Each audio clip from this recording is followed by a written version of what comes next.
Have you ever noticed how hard it can be sometimes to talk to a Mormon about his or her religion? How sometimes you feel like you're just not getting a straight answer? Well, there's a reason for that, because quite frequently, you're not getting a straight answer.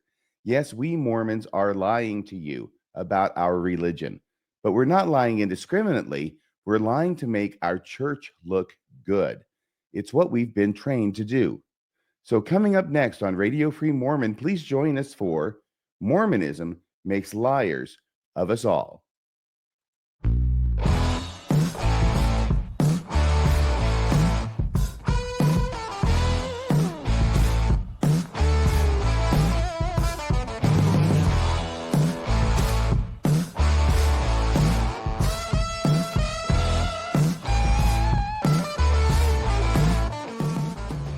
Testing 1 2 3, testing 1 2 3. This is Radio Free Mormon, here broadcasting behind enemy lines and on the air. I almost forgot my own tagline, but hopefully to help me remember it, and joining me in the studio is Colby Reddish. How does my tagline go? Broadcasting behind enemy lines. Yes, testing 1 2 3, testing 1 2 3. This is Radio Free Mormon on the air broadcasting behind enemy lines. That's me multitasking and trying to take care of the intros, the outros, and the guests and everything that I have to take care of when Bill isn't here to run the tech for me. But good morning to you, Colby Reddish. How are you doing? Good morning, RFM. I'm doing well. How are you? Great. It is the morning of Thursday, March 13th, 2025, that we are recording this episode, and hopefully it will premiere on Saturday, this coming Saturday. And but thank you so much for making this time to be with me today. Once again, the subject of our conversation is going to center around your favorite person and mine, Jacob Hansen. Yes, my favorite person. Yes. So absolutely. First off, I want to give you a chance to respond to my opening monologue. What did you think about that? Saying that Mormonism makes liars of us all, meaning all the Mormons become liars on behalf of their religion. Yeah, I think, as someone who has only left the church in the last couple of years, I think there's this game that gets played, I think sometimes even subconsciously, when Mormons are asked about tricky things about their faith, where they really have a tough time giving a straight answer. And I know there's a number of different examples we're going to go through with Jacob Hansen's recent episode he did with an atheist YouTuber named Alex O'Connor, who also sometimes goes by Cosmic Skeptic. I'm a big fan of Alex's content. I think he's a really interesting thinker kind of in the online atheist/agnostic space. And he's had a lot of really interesting conversations with some really impressive apologists. And then he's also recently had a conversation with Jacob Hansen. So that's the one. Yeah, that's the one we're going to talk about. We've had conversations with interesting apologists and Jacob Hansen. Well, here's what happened. Okay. Here's what happened is that I'd never even heard of Alex O'Connor before. Much less seen him, but Jacob Hansen introduced me to him. So I'm grateful to Jacob for that, if not for nothing else. But he went on his show to talk about Mormonism. That much I knew was happening. I'd heard that much through the grapevine. And before even seeing his show, but after it had dropped, which I think it dropped last Monday on the 10th, I had the idea in mind already as to how I was going to approach the show without even looking at it. That's the amazing thing. Because my idea was, if we've got a member of the church who is an apologist to boot, so he knows his stuff, he knows what he's going to talk about, and he sure as hell knows what he's not going to talk about. If he can get away with it. Yes? I think your internet gave out for just a second. I lost you for about the last 8 seconds. Okay. Maybe it was me. I don't know. What I'm trying to say is that even ahead of time, I knew that Jacob Hansen, as an apologist, was going to be talking with a non-member, Alex O'Connor, about Mormonism. So knowing what apologists do, having been one myself, and having been a member of the church for over 40 years now, I know what happens when Mormons talk to non-Mormons about Mormonism. And that is that frequently they will take advantage of the fact that there is a massive amount of information about Mormonism on every single subject you could possibly imagine. Almost every subject in Mormonism, if you dig deep enough, becomes controversial and becomes mired in conflicting factual accounts by different people, sometimes by the same people. It's incredibly confusing. And apologists will use that to their advantage to try and just give the very best part to the investigator, which is really what Alex O'Connor is standing in place of. He's Mr. Brown, the famous investigator for the Mormons. That Mormons used to have missionary discussions. They still do. But it used to be that the discussions had to be memorized word for word by the missionary. And the name you put in there was Mr. Brown. That was the eponymous investigator for the Mormon missionary. But that's who Alex O'Connor is Mr. Brown to the version of Jacob Hansen's missionary. He's going to try and make it very intelligent. He knows he's presenting to a lot of people. So there's a lot of audiences out there that he's playing to. But the main one, and the one that I predicted that he would play to, is to try and give the best impression he can of Mormonism to Alex O'Connor, which is going to require him to dodge and to shade things and to not be as honest about it as he would be if he were talking about somebody else's religion. Your thoughts? Yes, I 100% agree. And I think that's a great reason that we wanted to open with this slide on the gospel principles statement of honesty. I'll go ahead and it's such a lonely word. I'll go ahead and read that. Go ahead and read this, because this is what we're going to be doing today. We are going to be holding Jacob Hansen to a version of honesty, to a definition of honesty that shouldn't be surprising to anybody, but least of all surprising to Jacob Hansen, because this is the definition of honesty that is used in LDS church materials. In fact, in Gospel Principles Manual, chapter 31, under the category of honesty, this is what it says, and it's pretty all-encompassing. Go ahead, please, Colby. Thank you. Yeah, it says there are many other forms of lying. When we speak untruths, we are guilty of lying. We can also intentionally deceive others by a gesture or a look, by silence, or by telling only part of the truth. That last part is probably what Jacob is most guilty of in this interview, I'll say, telling only part of the truth, whether unintentionally or intentionally. It's intentionally. He doesn't get away with it because he's smart and he knows it. He knows his stuff. He knows exactly what he's doing. I ended up with 24 sound clips where I think in one way or another he is misleading Alex, and he's doing it knowingly, because he knows exactly what it is that he's leaving out and what it is he's emphasizing. Now, that's not only because he knows his stuff, okay? And he does.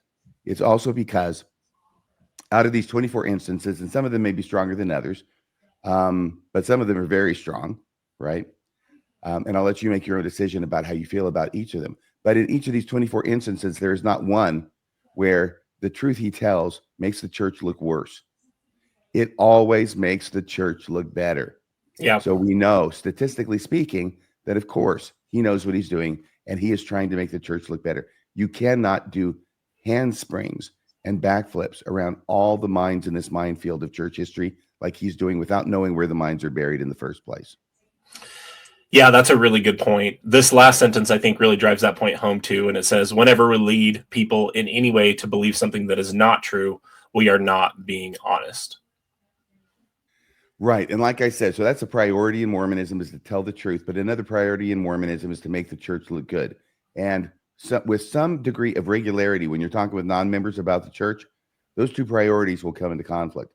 And there's something that's true about the church that you could tell that's not going to make it look as good. The church is good if you don't tell it, or if you tell it in a different way, or if you tell only the good part of it. And whenever that happens, regularly, Mormons are trained. It's an unwritten code to tell only the good stuff and to not mention any of the bad stuff. Am I making that up, Colby? Did you experience that too?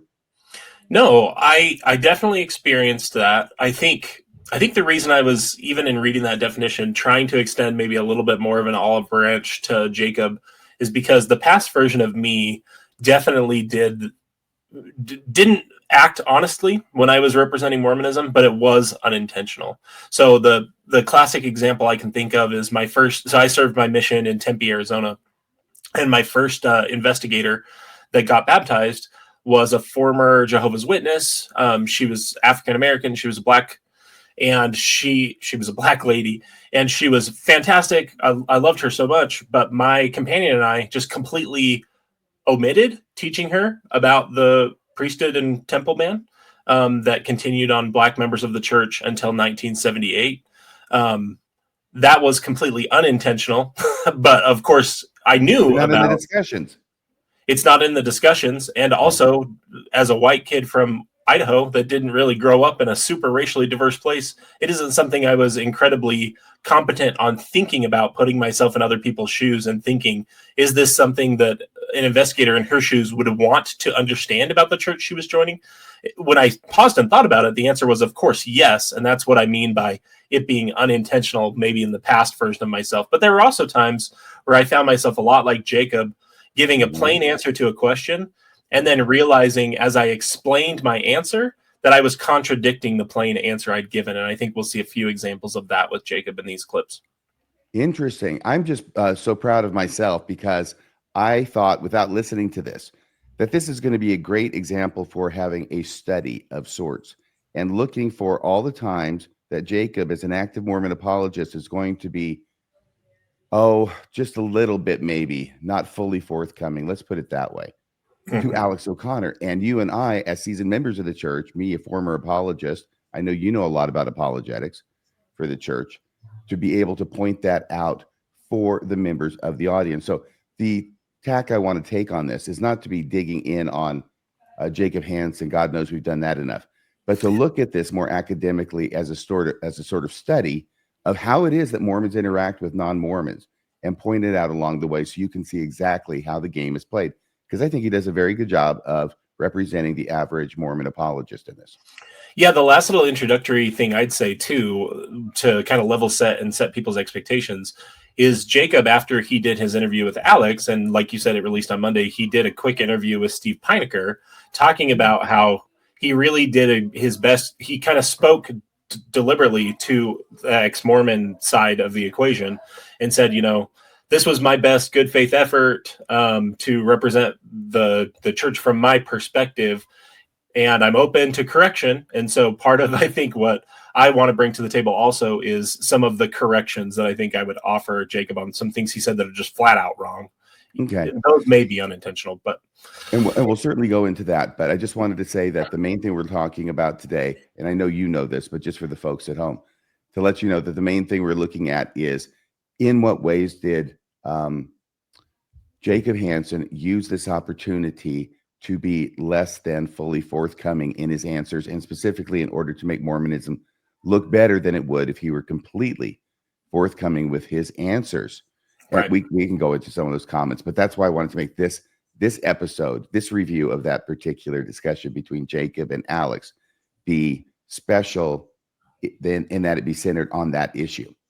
All right, so let's go ahead and let's go to the next slide. All right. Now, this starts off at the very beginning. Very good place to start. Planet or no planet. And I'm going to play the first minute of this interview. All right. It's really toward the end of this minute, but I want to give you a chance to see the opening, the introduction, how it is that Jacob's coming across, how Alex is coming across. And then at the end, listen to what Jacob says and see if his implication is that Mormons don't believe that they get their own planet. So let me go ahead and I'm going to add this to the stage. Jacob Hansen, welcome to the show. Hi, Alex. Thanks for having me. Are Mormons Christian? Yes, but it's going to depend on your definition of Christian. So that's a whole long topic to get into. But as a preface, I thought that most people here probably don't. Well, they probably have two characteristics. One is they're probably going, Alex, Mormonism? Like, really? A lot of people think of us kind of as a joke. But I also think that if people were pressed, those same people, that they probably would admit that they don't know that much about us, just kind of what they've heard online. They saw the Book of Mormon. And by the way, Jacob's going to take full advantage of the fact that people don't know much about them. You can see that he was thrown off a little bit. He seemed to have thought that he was going to be able to just begin speaking and present his prearranged statements. And then Alex throws him that curveball about our Mormons Christian. Took him a few minutes to get his feet back under him after that. But obviously, he's not going to really answer the question. He's going to say, yes, but it depends. Yeah. On how you look at it. So, but he's going to finally get here in just a second to this idea about how people don't know a lot about Mormons, and they may be getting their information from such sources, even as like a Baptist minister. Musical, and heard their pastor say that we all get to own our own planets. And, That's kind of as far as a lot of people go with it. Yeah, that's when I started getting interested, when I heard about the planets. That sounded pretty good to me. It's a very materialistic kind of religion, which is great for a materialist. I think, yeah, obviously Mormonism is one of the most mocked religions in the world. And the thing that's been interesting.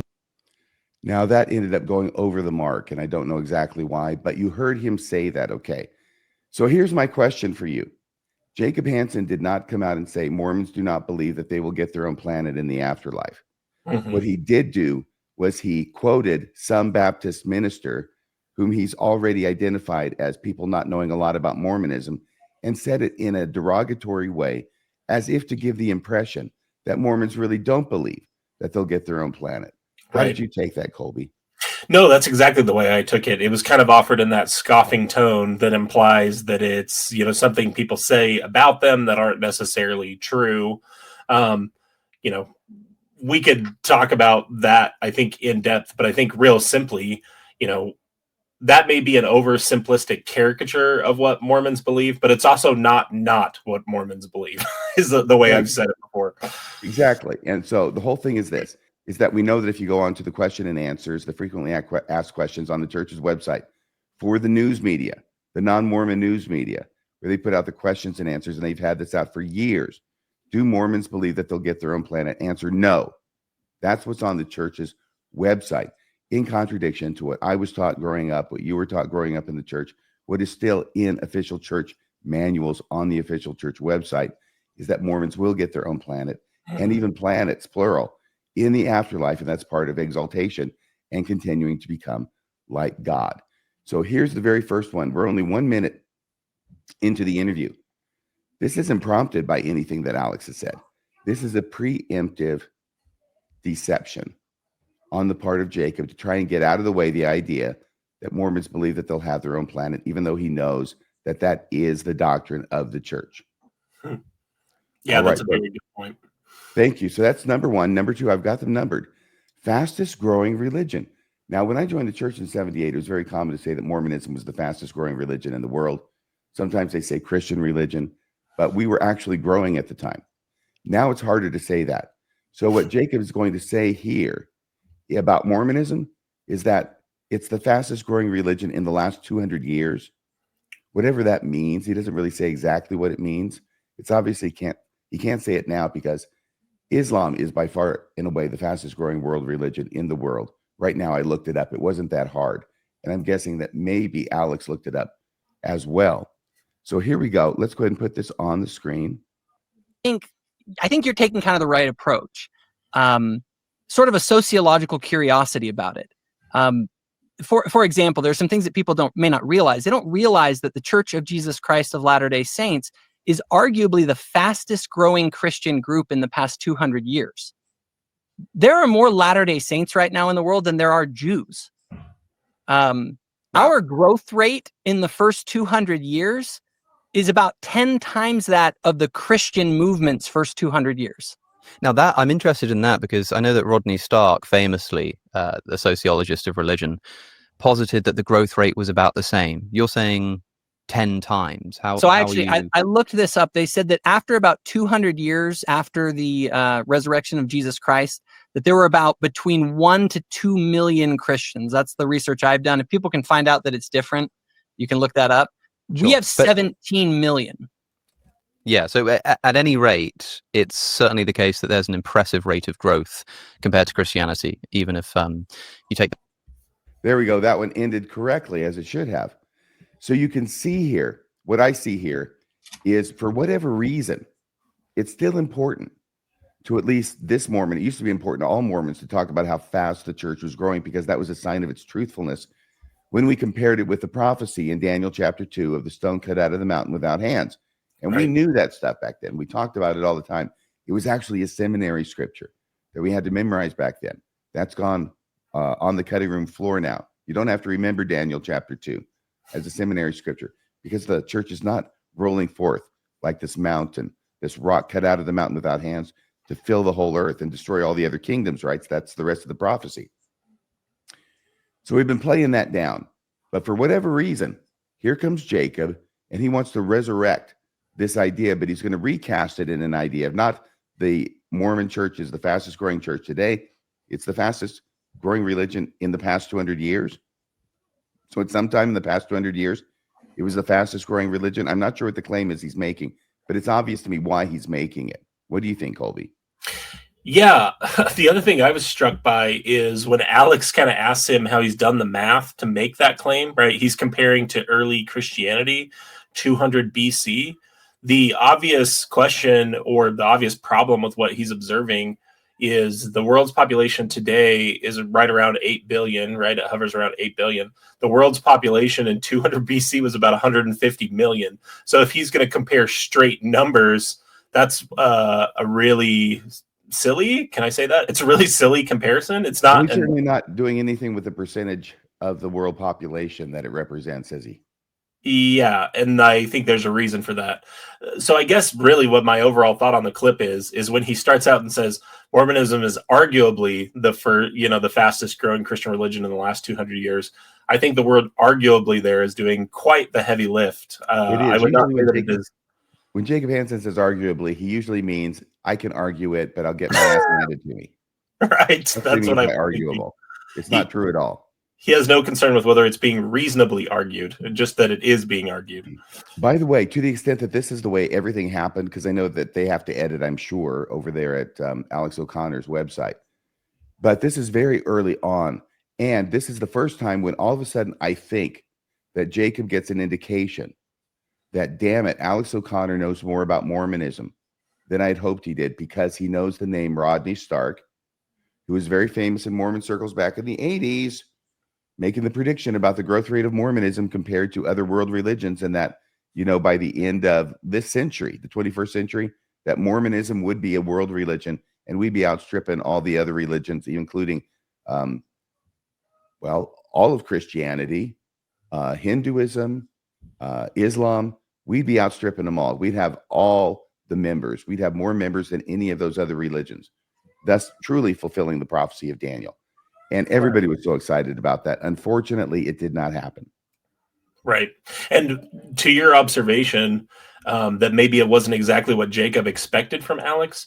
I know that Jacob and Ward Radio, kind of this cadre of online apologists that, engage in this type of behavior, they have really been making a lot of Alex's fascination with Mormonism. And so I bet it was a little bit interesting for them to see that Alex's fascination with Mormonism, he even on a recent Q&A right before this interview released, said that he's been using Mormonism kind of tongue-in-cheek, was the phrase he used, to make points about general Christianity. And I think Jacob clearly got an indication that that's how Alex felt in response to this question, when Alex actually offered some thoughtful pushback on what Jacob was saying. Yes. Okay, so there's the first one, or actually the second one, where the point I'm trying to make is that Jacob is using language in order to give a false impression about the rate of growth of the Mormon church, because it's still important to him. Once again, this doesn't make any difference. This has nothing to do with whether the Mormon church is true. It has nothing to do with whether any church is true. It's rate of growth. And yet Mormonism has become so reflexive in this because of what we believe are Old Testament prophecies and what we proclaimed are Old Testament prophecies about the incredible growth of the God's church once it's restored. So he's falling into that same rut, making that argument, even in spite of what the evidence is now. And here comes Alex, and he says, oh, yeah, I know about Stark, right? Rodney Stark, famous sociologist, famously said this. Well, it didn't happen, did it? So at this point now, Jacob knows this isn't going to be smooth sailing, but there's a lot of intricacies in Mormonism that he's still confident that Alex doesn't know. And of course, it's true. Alex doesn't know all the intricacies of Mormonism as well as Jacob knows them, or as well as we know them. And I imagine that Alex would be the first person to admit that. Okay, here we go to the next one. Now, this is not specifically trying to be deceptive, okay? But it is an appeal to consequences, which goes on for a minute and a half.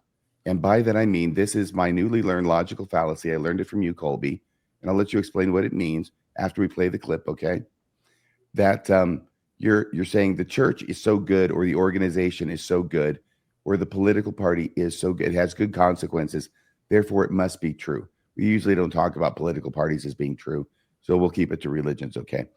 It produces such good things, it must be true. That is a non sequitur. It is a logical fallacy. And why is that, Colby? I'll let you explain before we do this.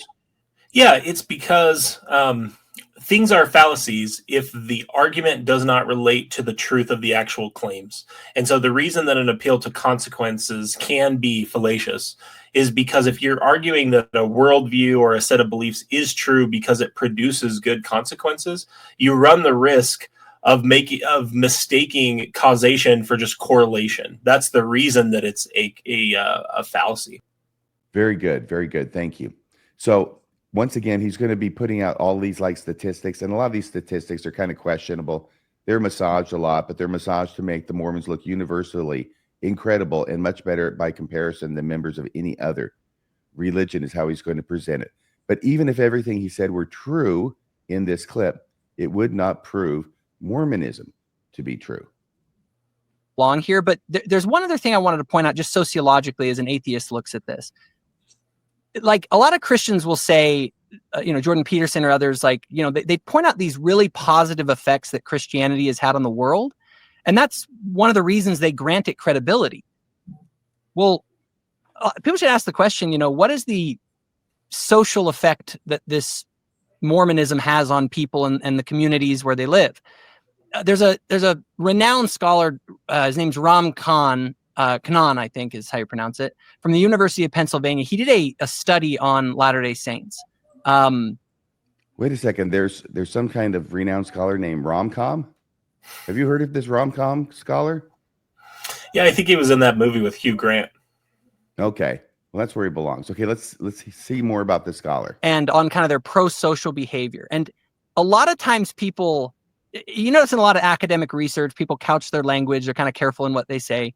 This is what he said in the summary. He said, overall, we found that members of the Church of Jesus Christ of Latter-day Saints are the most pro-social members of American society.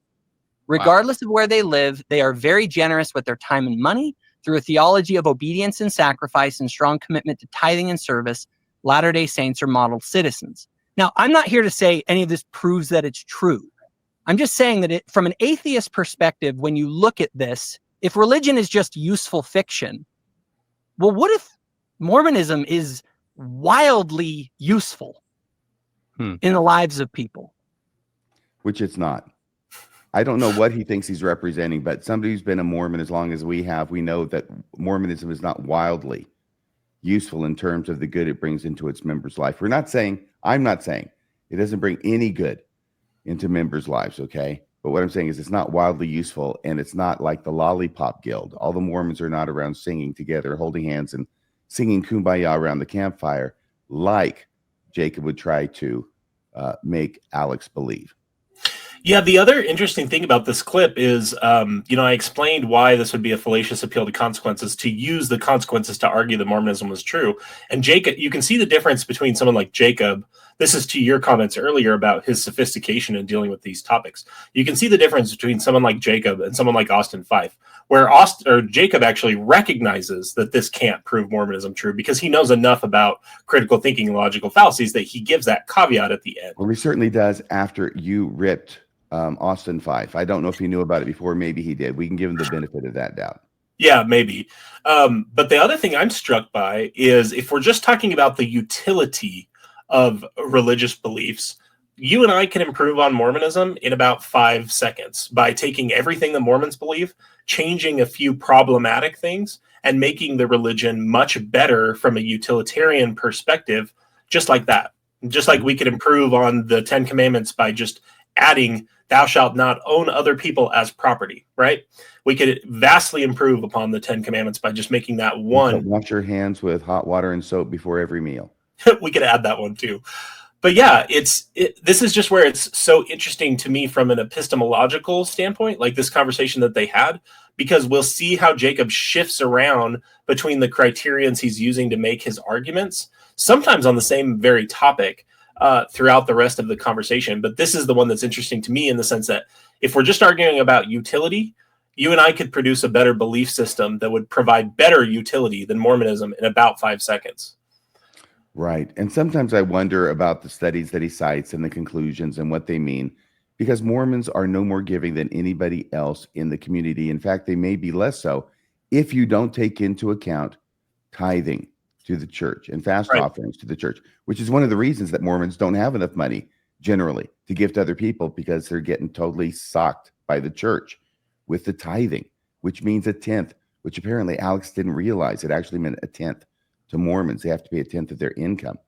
So I've got a feeling that that conclusion that Jacob read so breathlessly has to do with tithing.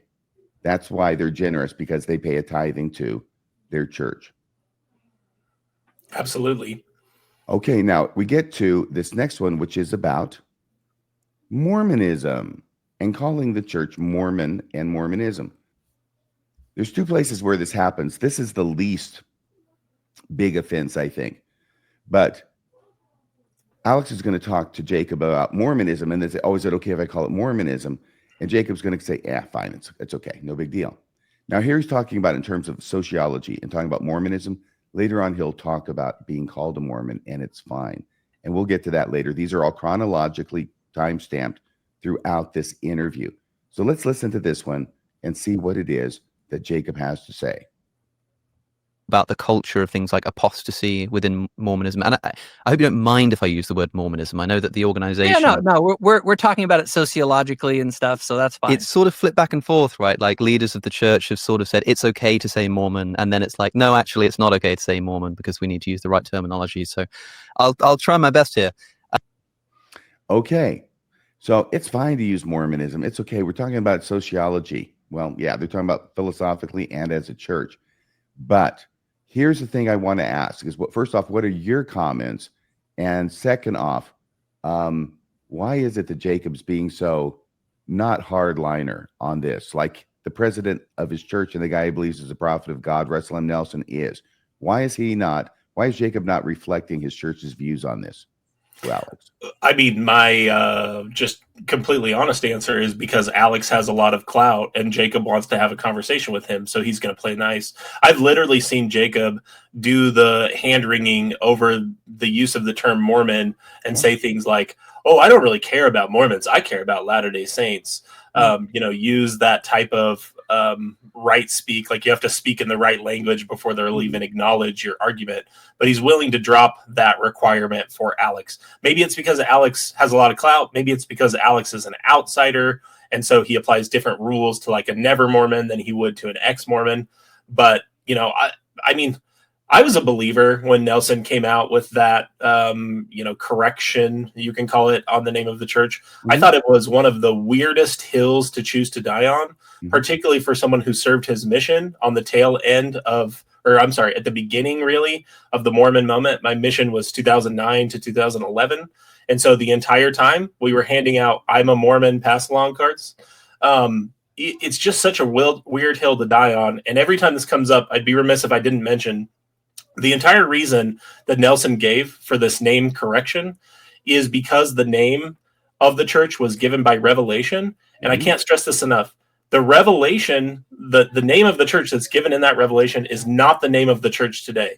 So the entire reason for the correction isn't even followed through on. And the reason is because the Strangite version of the church actually owns the name with the uppercase D and the non-hyphen. But that's what's in the actual revelation. With a capital D, and that rhymes with P, and that stands for pool.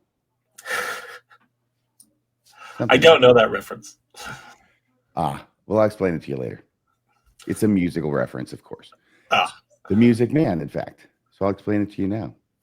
Okay, so that's Mormonism. And here's the thing, another comment I want to make is that Jacob knows what the position of the church is on Mormonism. And if he knows if he's accurately reflecting what it is that his prophet says, he should be saying to Alex in front of all of his audience, Alex, please don't call it Mormonism. The prophet of God has told us that using the word Mormon is offensive to God. The prophet has told us that using the word Mormon is a victory for Satan.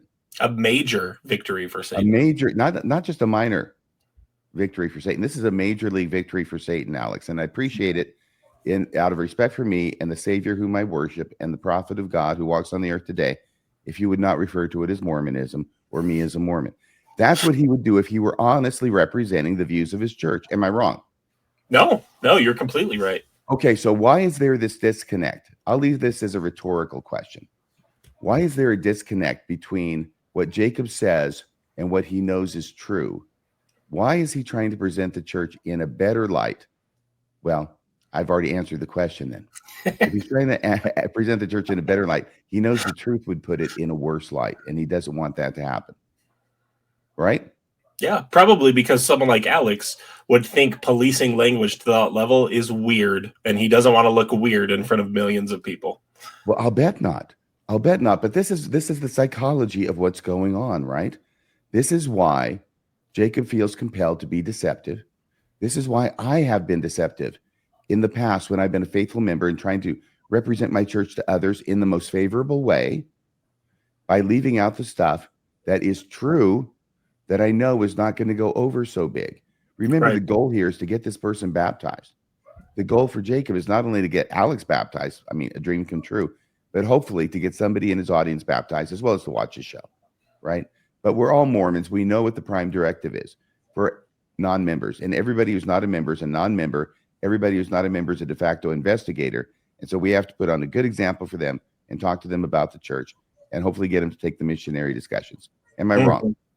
No, in this next clip, I think is another perfect example of the same exact principle in action. This is where, if you'll pull that up, this is where Alex asks him about tithing being a requirement, because Jacob had mentioned when he's talking about the sociological data just a few moments before about tithing.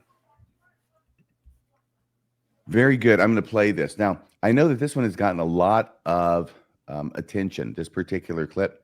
When I watched it, it did seem like he started being snaky at the beginning. Jacob did. He finally comes around to answer it more completely.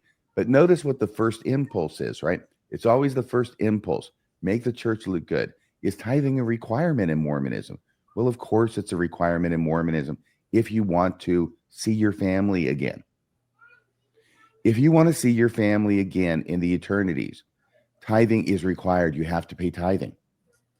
That's how much it's required in the Mormon church. Now, if you're to be a member of the church and not pay a full tithing or not pay any tithing, are you going to get excommunicated if that's it? Probably not. But it doesn't change the fact that when you take the missionary discussions like I did, and when you get interviewed by the missionaries, the zone leaders, whoever it was I was interviewed by, that is a requirement. That is one of the obligations that you take upon yourself before you get baptized, is that you agree that you will pay a full and honest tithing. So to say it's not a requirement is really, that's less true than it is a requirement. But I think he does say everything. So I'm going to want to hear what you have to say about it and why it is that you think that this is an instance of Jacob not being really truthful. But of course, I mean, you mentioned a strong commitment to tithing, for example. Isn't tithing a requirement of the LDS Church? No, it's not a requirement. You can be a member of the Church of Jesus Christ of Latter-day Saints and not pay tithing. Now, with that in mind, for access to the temple, there are requirements that a person must be living in certain ways to qualify for certain ordinances. If you think about it, like what I want to say at this point is simply he starts out with a complete no. Right. No, tithing is not a requirement. And now he's going to try and get around to saying you have to pay tithing to get to the temple. But he's talking in general terms. He doesn't want to throw tithing in there. This is what I'm talking about, is that the Mormon understands that there are certain things about the gospel that are not going to be as welcomed or as warmly received by the other side. It's not going to look as good for the church. So therefore, he's going to dance around all this stuff the way he's dancing around it. It's so much easier to answer if you're not trying to pitch the church during the interview. And all you have to do is say what I said. It's a requirement if you want to see your family again, if you want to go to the celestial kingdom, if you want to go to the temple. But you're probably not going to get X for it. That takes like 10 seconds. But he's going to take a lot longer because he's trying not to say it that clearly because he doesn't think it'll come across that well. Do you think that comes across that well when I say it that clearly? Yeah, no, I actually think it comes across better. I think Jacob's just right out the gate strong, and he was pretty derisive in the way he said that too. The no was so emphatic and strong, but then the explanation after the no leads you to the conclusion, yes. He even ends up saying yes at the very end of the clip, which we haven't played yet. Let's play that, and then I'll give my thoughts. Again, you have to remember, fundamentally, we are Christians in the sense that we are following the Lord Jesus Christ of the New Testament. And he expected his followers to be willing to consecrate everything to the building of his kingdom. And so, yes, there is, if a person wants to participate in temple ordinances, one of the things they're expected to live certain standards of the faith, and paying tithing is one of those standards of the faith.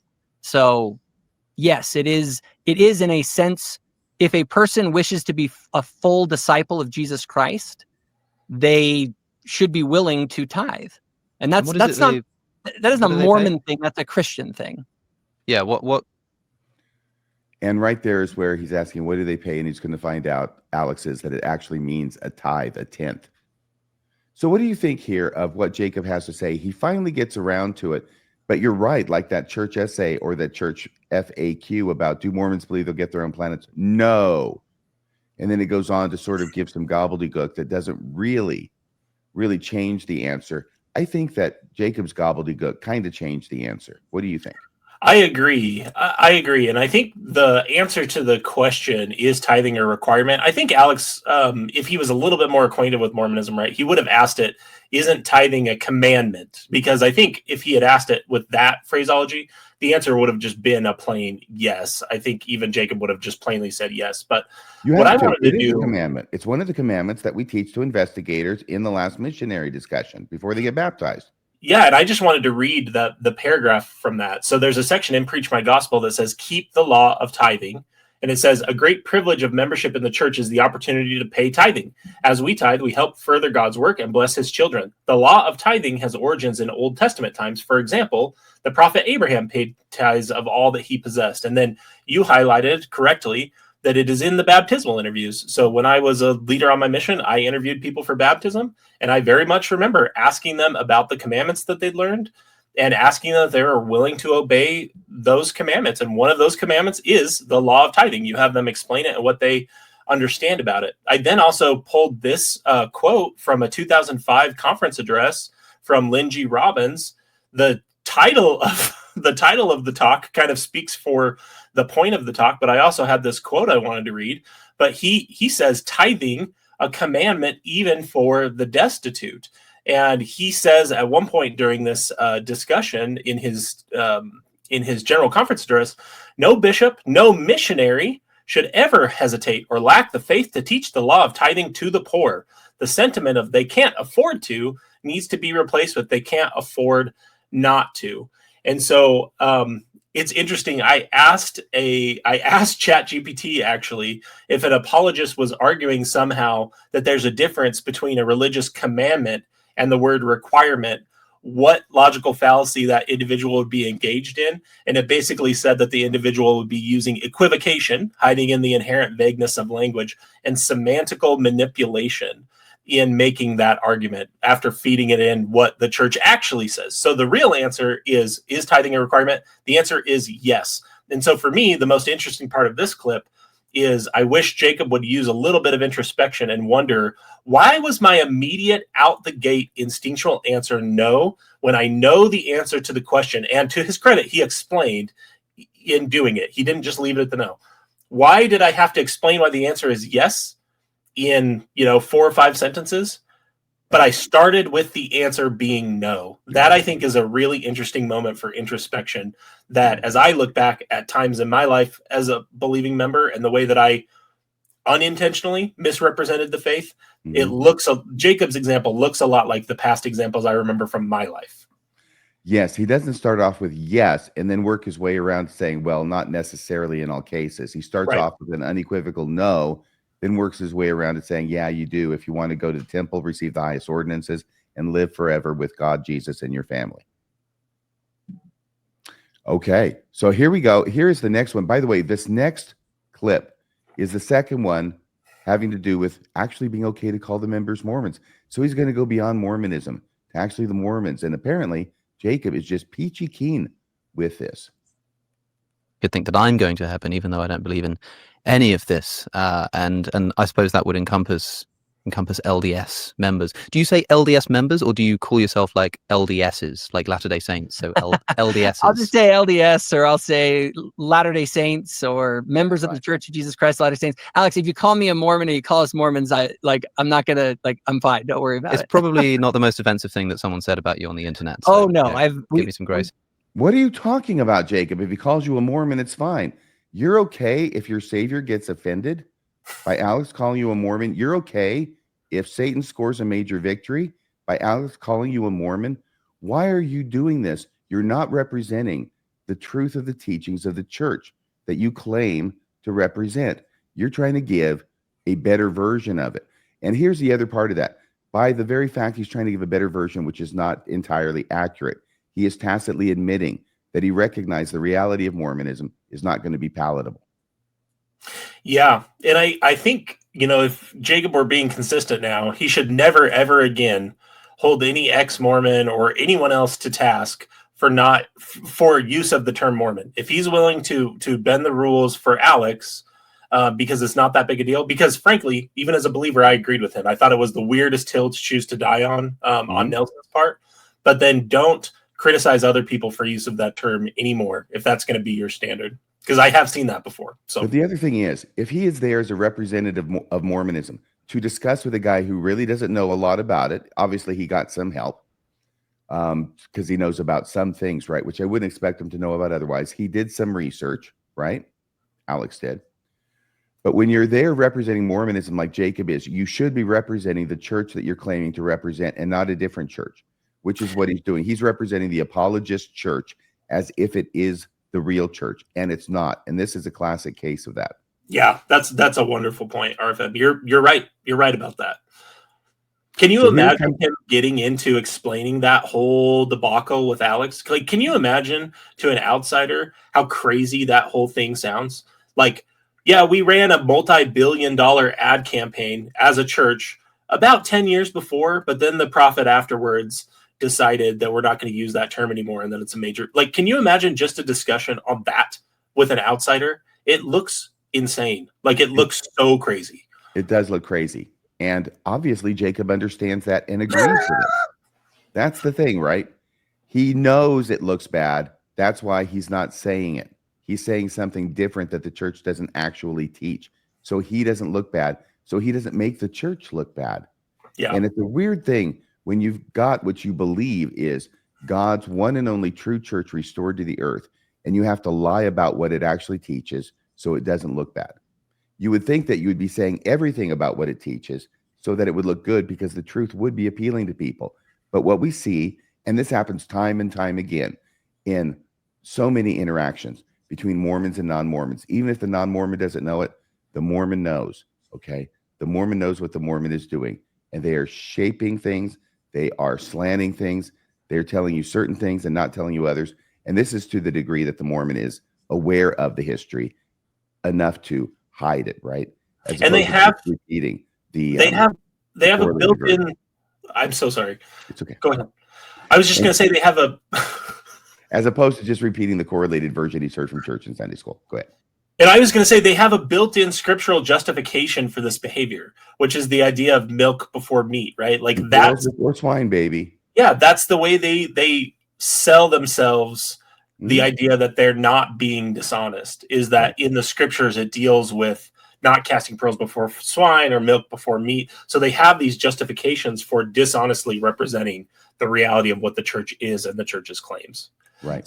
Speaking of dishonestly representing what the church is and the church's claims, this next example was a doozy for me listening to it live. This is where they're talking about the first vision. The first vision, absolutely. I want to introduce this moment for a second because this one was particularly delicious to me and very desirable.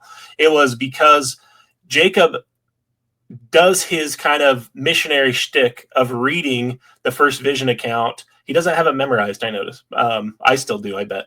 But he's reading the 1838 first vision account, the one that most missionaries... Everything he has is written up here on the screen that he's reading off of. He's reading off his screen for almost the entire thing. And he put that up there. He edited out some words to streamline it. I think that's what happened. Yeah, probably. I think the thing that's really interesting is you can almost like feel the tension of what he maybe expects to happen from Mhm. telling. It's like every missionary expects that you're going to tell an investigator the first vision and look up from either reading it or just quoting it to them and see a tear in their eye or something. And I feel like maybe he had that type of expectation, and he couldn't be hit with a brick wall harder than with what Alex asks in response. I feel like he actually started getting emotional and testimony-ish when he starts talking about the two beings appearing. Mhm. And you can tell, he pauses, there's drama, there's emotion, there's the Holy Ghost. And he's talking about the 1838 account of the first vision, the official account of the first vision, where Right. God and Jesus both show up, because they're talking about the Godhead. So this is why he brings in the first vision, and also to promote Joseph Smith. Of course, he's going to read the official account. And much to his surprise, Alex O'Connor seems to know about other accounts. In addition, one other account. He says there's another account. There's actually 4 total accounts that Joseph Smith is responsible for. He knows about the 1832 account, though, and this is remarkable. Said, pointing to the other, Joseph, this is my beloved son, hear him. So this vision happens. He's told that he's not to join any of the churches, and that he has this special work that he's supposed to do. Now, I'm just going to address the elephant in the room here. Now, go ahead. Well, that's the vision that Joseph recounted in 1838. Correct. Now, earlier on, he had reported this vision at multiple times, kind of informally. Okay, hang on a second.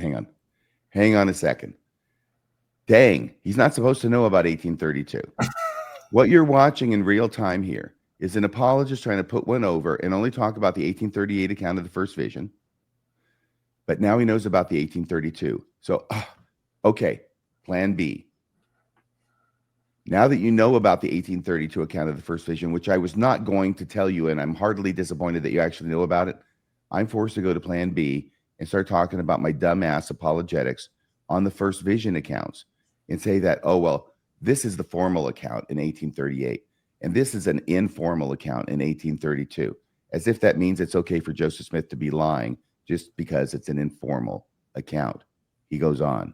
This was his sort of formal recounting of the story that he gives. yes, I think it's important for people to know, because people will want me to bring it up, that there are these sort of 2 accounts that Smith gives of this event, which some critics say contradict each other. The reasons for that include that in 1832, he says that the primary motivation was not religious confusion or not knowing what to do, but rather he wanted forgiveness for his sins. He was feeling guilty and was looking for forgiveness. Also, in 1832, he only mentioned seeing the Lord, which seems to imply that there's only one figure, especially given the Mormon picture of what the Father and the Son are as physical beings. The fact that he only sees the Lord implies one being, whereas in 1838, as you say, he describes seeing God the Father and Jesus Christ. There are a few other differences.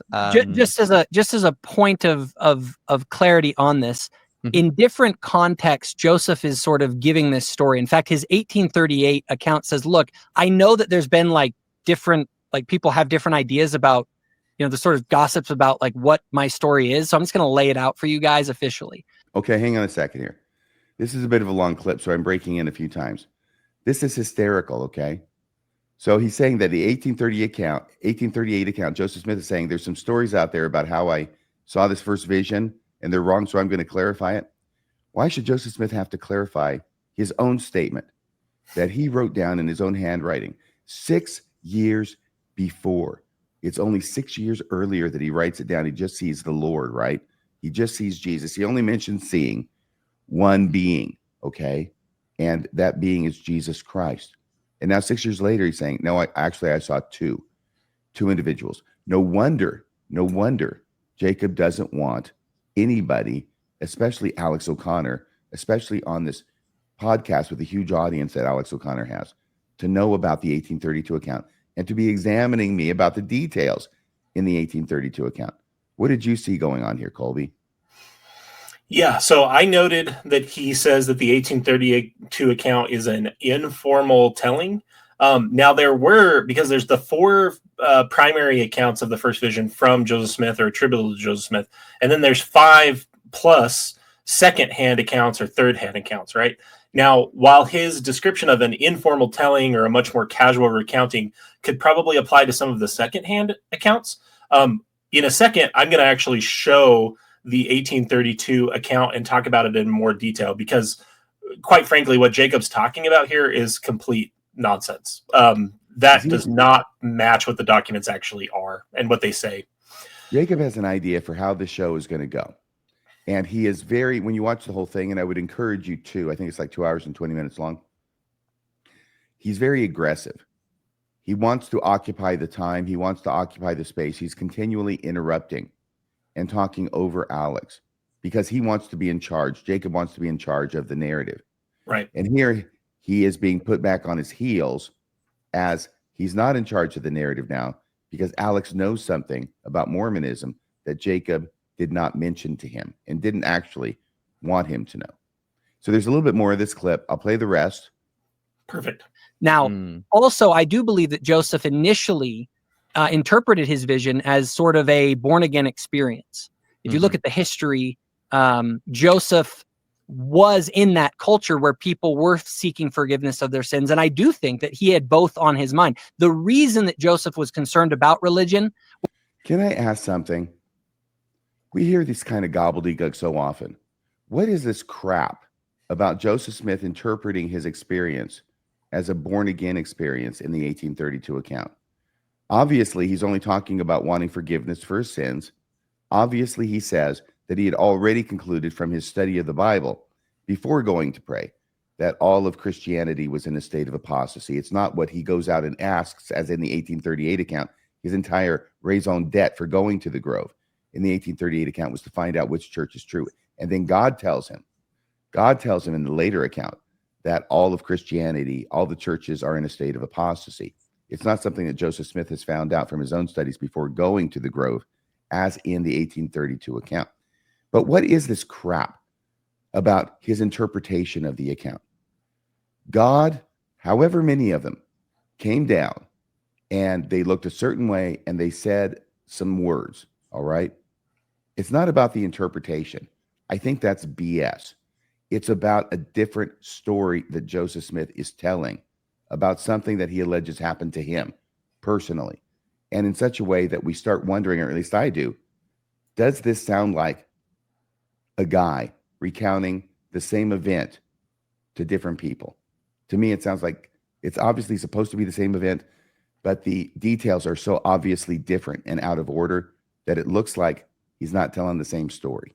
What do you think? Yeah, and I think these lame apologetics on the different first vision accounts, they kind of obfuscate and ignore the difficulty in reconciling them. It's a perfect microcosm for understanding how Mormon apologists function, frankly, because the reality of the evidence, and I'm going to show it here in just a second, but the reality of the evidence does not reflect favorably on the church, right? It doesn't make the church's account of how you should take Joseph Smith's first vision. It really just doesn't square with that, because if it's an experience that Joseph Smith adds to, and in the context he's thinking about it, it changes over time. I just feel like that completely makes my point, which is I'm willing to accept that Joseph Smith had some type of experience in that grove, whatever it was, but how literally you can take it and how literally you can take the answers he supposedly got from God. And I love how you highlighted the most problematic thing to me about the differences between the 1832 account and the 1838 account aren't the discrepancies. It's not the single figure versus both figure. It's not the reason that he went to go into the grove to pray. It's actually the evolution of Joseph Smith's theology that we can see in real time. And so when we then take that lesson that we can learn from this and we apply it to the rest of church history, I feel like it's so illuminating. And that's why apologists rarely want to get into the details of these accounts and really just talk from a outsider's perspective. For someone like Alex, this is another one of those things that if you really explained, if we sat down with him, with Jacob, and explained the reality of the evidence, Alex would think this sounds absolutely crazy that anyone is willing to take the 1838 account as literally and as fundamentally as the church does. I mean, Hinckley literally built the church's legacy on the reality of that first vision. He's the one who said that, not me, not the ex-Mormons. It was prophets who have said that over and over and over again. The one last thing I'll say before we finish the clip is one of the things I've learned over the last couple of years, digging more into church history topics, is pay attention to the years that things happen. Because in 1838, there has been this huge defection from the church because of the Kirtland Banking Society in 1837, because of a conference where Martin Harris talks about maybe not seeing the plates as literally as people thought. We have this huge defection from the church, right?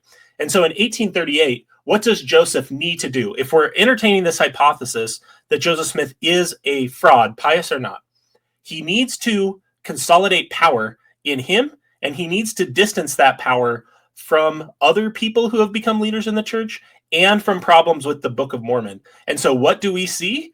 We see evidence in 1838 of Joseph Smith taking his prophetic calling back further in time, separating it from the Book of Mormon, and now making the first vision account basically his calling as a prophet. He's backdating it even further than he was willing to do 6 years earlier. And the answer to why did he do that? It's not because of this informal telling or it was a casual recounting nonsense. It's because he needed to. He needed to back it up further because of the challenges to his power and to the church's power in that day and age. When you start keeping in mind the dates and the context in which these things are happening, Joseph Smith's confused and changing narratives make a lot more sense, but it takes a lot of effort to keep those things in mind. There are a number of things that Jacob doesn't want Alex to know about Mormon history. And he's right about most of them. He's able to get away with most of what he says. Here he was not able to. And Alex knows it. Alex obviously stumbled upon this in his research. He found out about it. He was ready to go with it as soon as the first vision came up. He brings it up, and I can imagine him, never really talking about Mormonism before and just thinking, well, okay, I'll bring this up and see what happens. And it's spot on. It is absolutely true. And Jacob responds to it accordingly. And now Alex knows. Say what you want about Alex. I don't think he's a dummy. No. Now Alex knows that he was trying to put one over on him and not mention this 1832 account. And as soon as he does, the dam's open and, the light comes on and the cockroaches start heading for the holes in the wall in the kitchen. And that's what's going on with Jacob's response. And here is Alex clinically observing him like a bug under a microscope. Let's finish this clip. Was because, especially within the Calvinist sort of environment of the 1830s, it's very much like you need to repent or you're going to hell. And so he wanted to know, if I want to get forgiveness of my sins, I need to know sort of which church to join, right? Because they're saying if you join that church, you're going to go to hell. So he's like, I want forgiveness of my sins, and this, looking for religious answers, this is how I'm going to get it. Now, Joseph. And once again, even while he's now having to explain about the 1832 account of the first vision, he's doing it in such a way as to try to make it sound as good as he can. He's trying to put lipstick all over that pig's face, but he's not telling him. Jacob's still not telling Alex that in the first vision, Joseph Smith said, I'd already found out from my studies of the Bible that there was no church, no true church on the earth. You see, he's still hiding from him. And this is the game that goes on with apologists and members of the church when they're talking with non-members, all right? Which is you're trying to figure out how much they know and how much they don't know. Usually they don't know anything. Jacob's finding out now that Alex knows some stuff like the 1832 account. So now he is feeling him out for how much he knows about that account and how much he can get away with continuing to essentially misrepresent the contents of that account. Mm-hmm.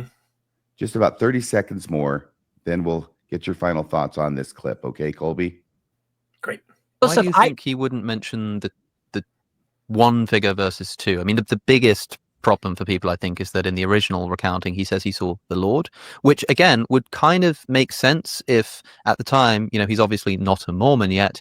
He's just some kind of Christian, and his idea of Christianity is that Jesus is the person that you see, whereas later he might sort of think, oh, actually, no, what I saw was the Father and the Son. Why would he only see one and then see two? Did he just sort of originally see two but not mention the other guy, or something like that? When he describes the story in that account, it's a much more casual recounting. You know what I'm saying? He's not going into the details of it. And so I just have to say, so this idea that you can square these accounts because, he didn't say that he only saw one person. Mm-hmm. He just only mentioned the one person. Yeah.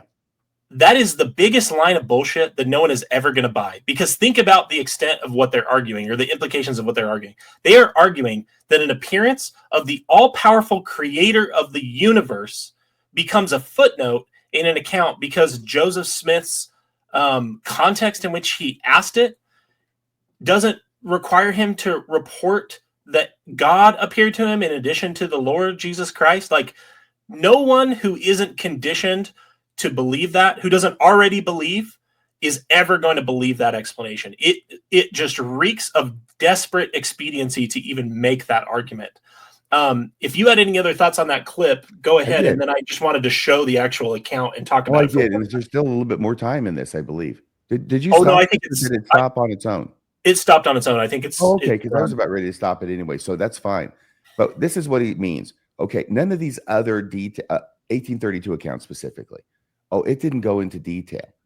Well, of course it went into detail. It is introduced by Joseph Smith as saying, I'm going to give you my history and all the wonderful experiences I've had with God. So it is formal. It didn't get published later on because it was discontinued and not completed as far as that first attempt to write a history. By Joseph Will you go to the next slide? I think it'll accompany what you're saying very well. Oh, great. Because what I want to say is I think it's obvious to everybody, including especially to, who's the host there? Alex O'Connor. Mm-hmm. Yeah, very obvious to him that when he's saying he didn't go into much detail in the 1832 account means that he didn't go into the details that he went to in the 1838 account. Right.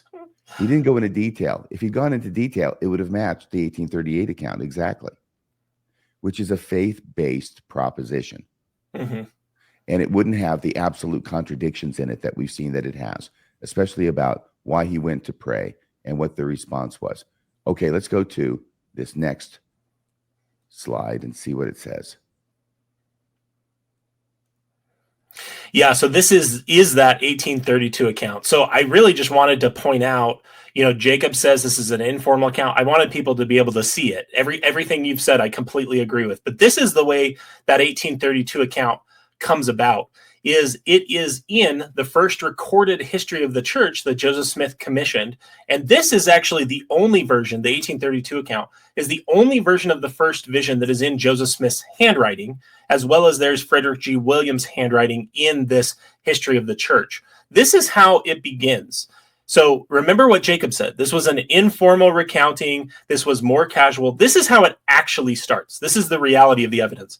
It starts by saying, a history of the life of Joseph Smith Jr., an account of his marvelous experience, and all of the mighty acts which he doeth in the name of Jesus Christ, the Son of the living God, of whom he beareth record, and also an account of the rise of the church of Christ in the eve of time. Sounds pretty formal to me.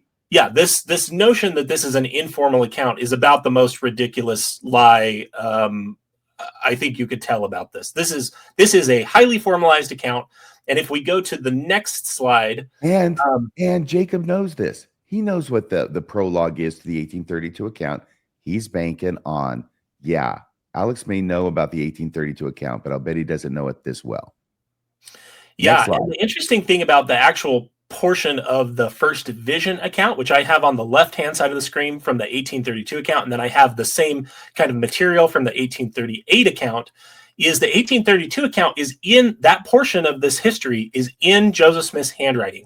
I can't reiterate that enough, since Jacob has problems with Joseph Smith's handwriting. This is in Joseph Smith's handwriting. This is what Joseph Smith says in 1832. That sounds like that could be pretty damning if that were in Joseph Smith's handwriting. Yeah, it sure sounds like it could be pretty damning. I know you've already made this point, but I want people to see it for themselves. This is what Joseph says in 1832. He said, so I'm not cutting this deliberately in the middle of a sentence. If you deal with Joseph Smith's actual writings and recordings in the Joseph Smith papers, you will realize that he never stopped a sentence ever in his life, apparently. Yeah.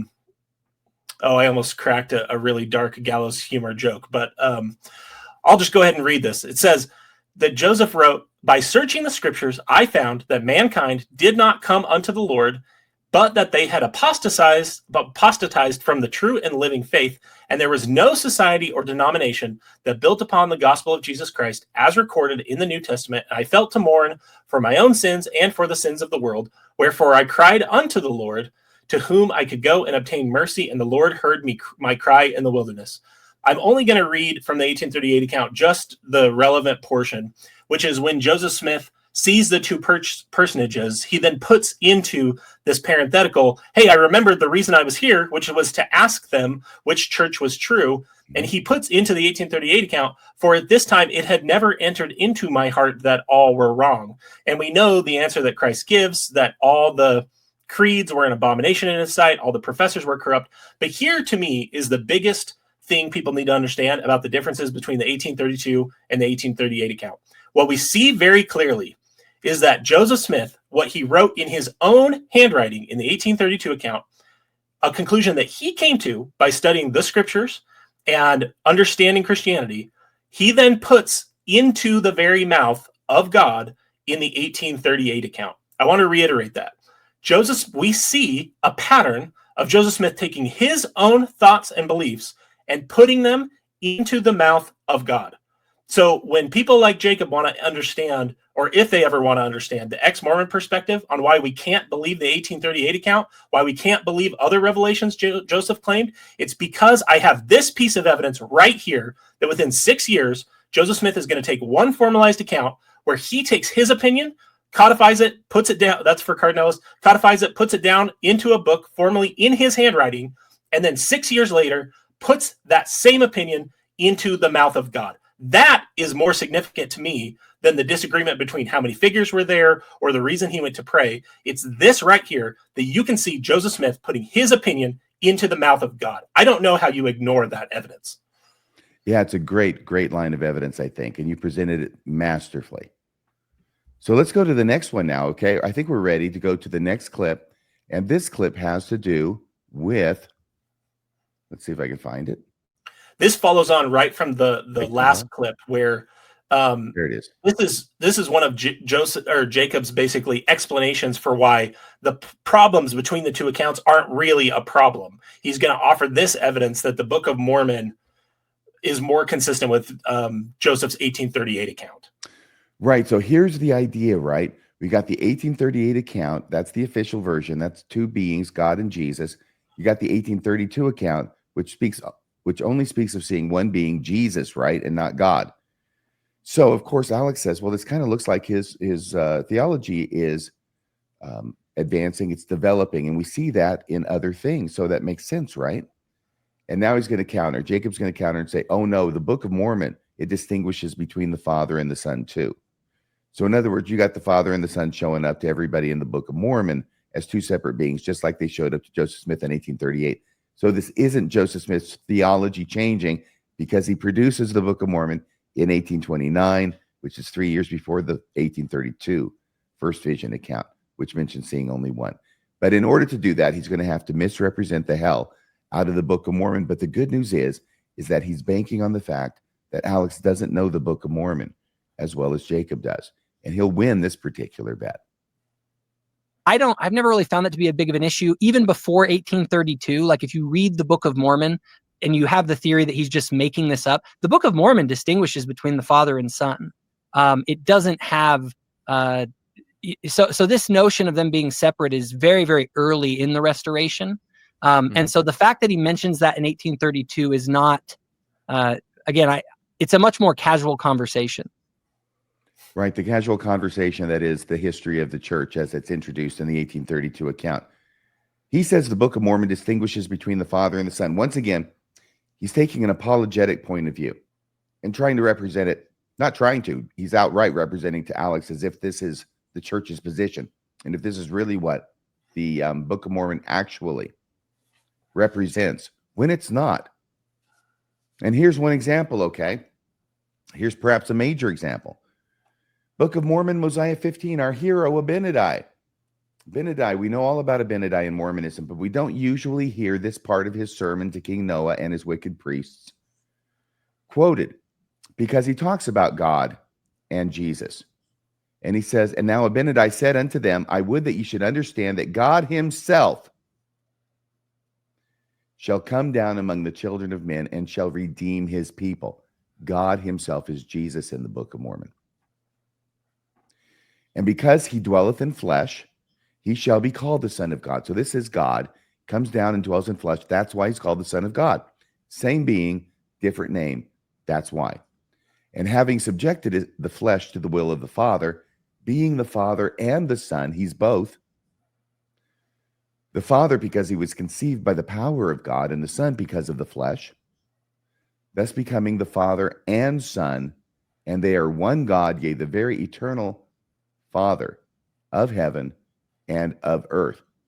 So this is what the Book of Mormon actually says about the Father and the Son. It does not distinguish between the two. It actually collapses the two. But Jacob is saying this to Alex to win an argument, even though Jacob knows it's not really true. And he is banking on the idea that Alex isn't going to be able to call him on this.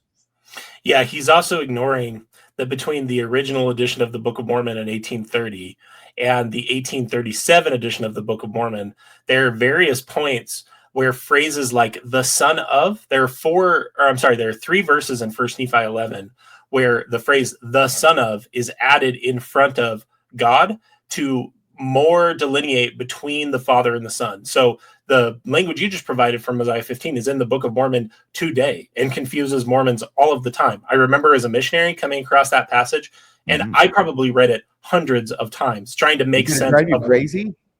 Yeah, because it's completely inconsistent with the 1838 account of the first vision. And my point is, when Jacob says, the Book of Mormon makes this delineation between the two personages, it really isn't true. And in fact, if you look at it is true in some passages where it delineates between the two. So I'll give him that. Jesus praying to God.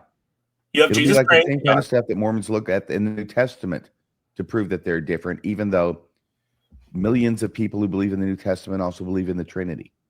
Right. And that's where I think early Mormonism's view, particularly the view in the Book of Mormon, is more akin to like modalism, right? Which is a take on Trinitarian Christianity. But I just had to point out those 3 additions of the phrase the son of to the 1837 edition to the Book of Mormon, because basically what I'm saying is over time, that delineation that Jacob's saying was so clear in the Book of Mormon actually becomes more clear as time goes on. So it's actually more consistent. And again, keep in mind the context of the dates, right? That's the 1837 version of the Book of Mormon before the 1838 account is written down and canonized. So we see this development exactly like Alex was talking about over time in Joseph Smith's works, coming to his theology slowly over time. You're right. Several times he talks about Jesus, and of course it's the vision of the baby Jesus coming down in First Nephi. But instead of originally saying that Jesus coming down is God, several times it's changed in 1837 to make him expressly the Son of God. Right. But they didn't catch them all. This inherent modalism, which is God and Jesus not being distinguished. Okay, they're distinguished in some way that's a little bit technically different from the Trinity. We're not going to go into that, okay? Mm-hmm. But they are the same. Like Abinadi says, no less an authority than Abinadi says that Jesus is God. He comes down, he'll redeem his people, and he's both the Father and the Son. That's what's in the Book of Mormon. That's what Jacob knows is in the Book of Mormon. That's what he's banking on Alex not knowing is in the Book of Mormon. And Jacob's going, yes, I pulled one over on him. That's how you win an argument as an apologist. That's how you win an argument and don't give 2 shits about the truth. Well put. Number 9, we got 24 of these slides. Number 9 is the extermination order. He's going to try and get a little persecution card played for the Mormons and how the extermination order was issued by Governor Lilburn Boggs of Missouri in October of 1838. And this, of course, is going to get some sympathy. It always does. But he's not going to mention, Jacob will not mention, that in July of 1838, the Mormons are the ones who started it by claiming, Sidney Rigdon did, and it was published, that the Mormons would exterminate all the non-Mormons in the state if they got in their way. Okay? So that's what the Mormons are saying in July. In October, the governor issues an extermination order. And here is this clip from Jacob Hansen. Autonomy. And what eventually happens is there is conflicts with the saints, and the governor of Missouri sides with the mobs essentially and says, we need to get these people out of our state. And so he passes an order that says that the Mormons need to be exterminated and or driven from the state of Missouri. And they were. So what does that mean? Like, what does the legislation actually say, you know, your average Missourian, whatever, could do when they see a Mormon? My understanding is that they could kill them. And I have to look more into that, to all the details, but it was more like they literally were like, get out of here or else your life will be at stake. It was the language of the bill is extermination, so far as I understand anyway. And I mean, if there's any, I'm not a lawyer here, so if there is some ambiguity on that, I don't know. Yeah, I mean, at the very least, we're dealing with persecution here, right? And quite strongly worded persecution. For example, it wasn't just in word either. Hans Mill, if you ever look that up, is where a group of children and men were murdered in a mill by a mob during this time. So, and I don't know that there was any prosecution of them for those crimes, so far as I know. Like my understanding, Missouri Executive Order 44, if people wish to look it up, is that it's sort of giving a legal ability, like a legal cover for violence, persecution, and killing of Mormons as a drive to get them out of the state. There we go. So, yeah, and of course nobody likes it. It's not a good thing. Nobody's cheering on the Missourians anymore, I don't think. It's also helpful to understand that actually there was a state of war in Missouri going on at the time in 1838, which is known in Missouri history as the Mormon War. Mm-hmm. Okay? It's not like just out of nowhere this stuff happened. And these mobs who are, you know, they're constituted of the civilians, the citizens of the state of Missouri that the governor represents. It wasn't a bill. It was an executive order that he signed. So anyway, the whole thing about this isn't whether this is a good thing. It's about whether it is important to understand and evaluate the entirety of the story, to add the fact that in July, a Mormon leader, a member of the first presidency, Sidney Rigdon, had given a sermon in which he issued an extermination order himself on behalf of the Mormons. And here it is. There's that Executive Order 44, right? Now in red, it says this: Mormons threatened extermination first. On July 4th, 1838, Sidney Rigdon, apostle and right-hand man to Joseph Smith, gave a speech in which he called for the extermination of all non-Mormons. You know, I'm not positive if he was an apostle, but regardless of that, we know he was in the first presidency. Here's what he says: we take God and all the holy angels to witness this day that we warn all men in the name of Jesus Christ to come on us no more forever. The men or the set of men that attempts it does so at the expense of their lives. And the mob that comes on us to disturb us, it shall be between us and them a war of what, Colby? Extermination. Extermination, for we will follow them till the last drop of blood is spilled, or else they will have to exterminate us. For we will carry the seed of war to their own houses and their own families, and one part or the other shall be utterly destroyed. That's what Sidney Rigdon said and what got published.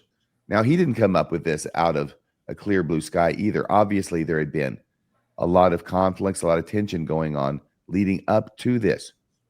But it's not fair to just simply present the extermination order signed by Boggs in October of 1838 and say that's all that happened and that's all there was to it, without also mentioning the July 4th sermon by Sidney Rigdon threatening the same thing, except against the citizens of Missouri. Yeah, and I think this is known as his salt sermon, right? He gave on July 4th, 1838. I actually get confused because I think the salt sermon is a different sermon, but maybe this is a salt sermon. Regardless, it's within a few days of each other. Okay. Well, thank you for that clarification. Let me see if I'm right. You know, my one thought on this is I don't think anyone would justify the extermination order, right? Executive Order 44. June 17th was the salt sermon. Okay, so that's a different one. I'm sorry. So in this sermon, I mean, you can basically see, you know, how this happened, which is it's basically the church or church officials or Sidney Rigdon speaking on behalf of the church that basically sets the stakes of this engagement.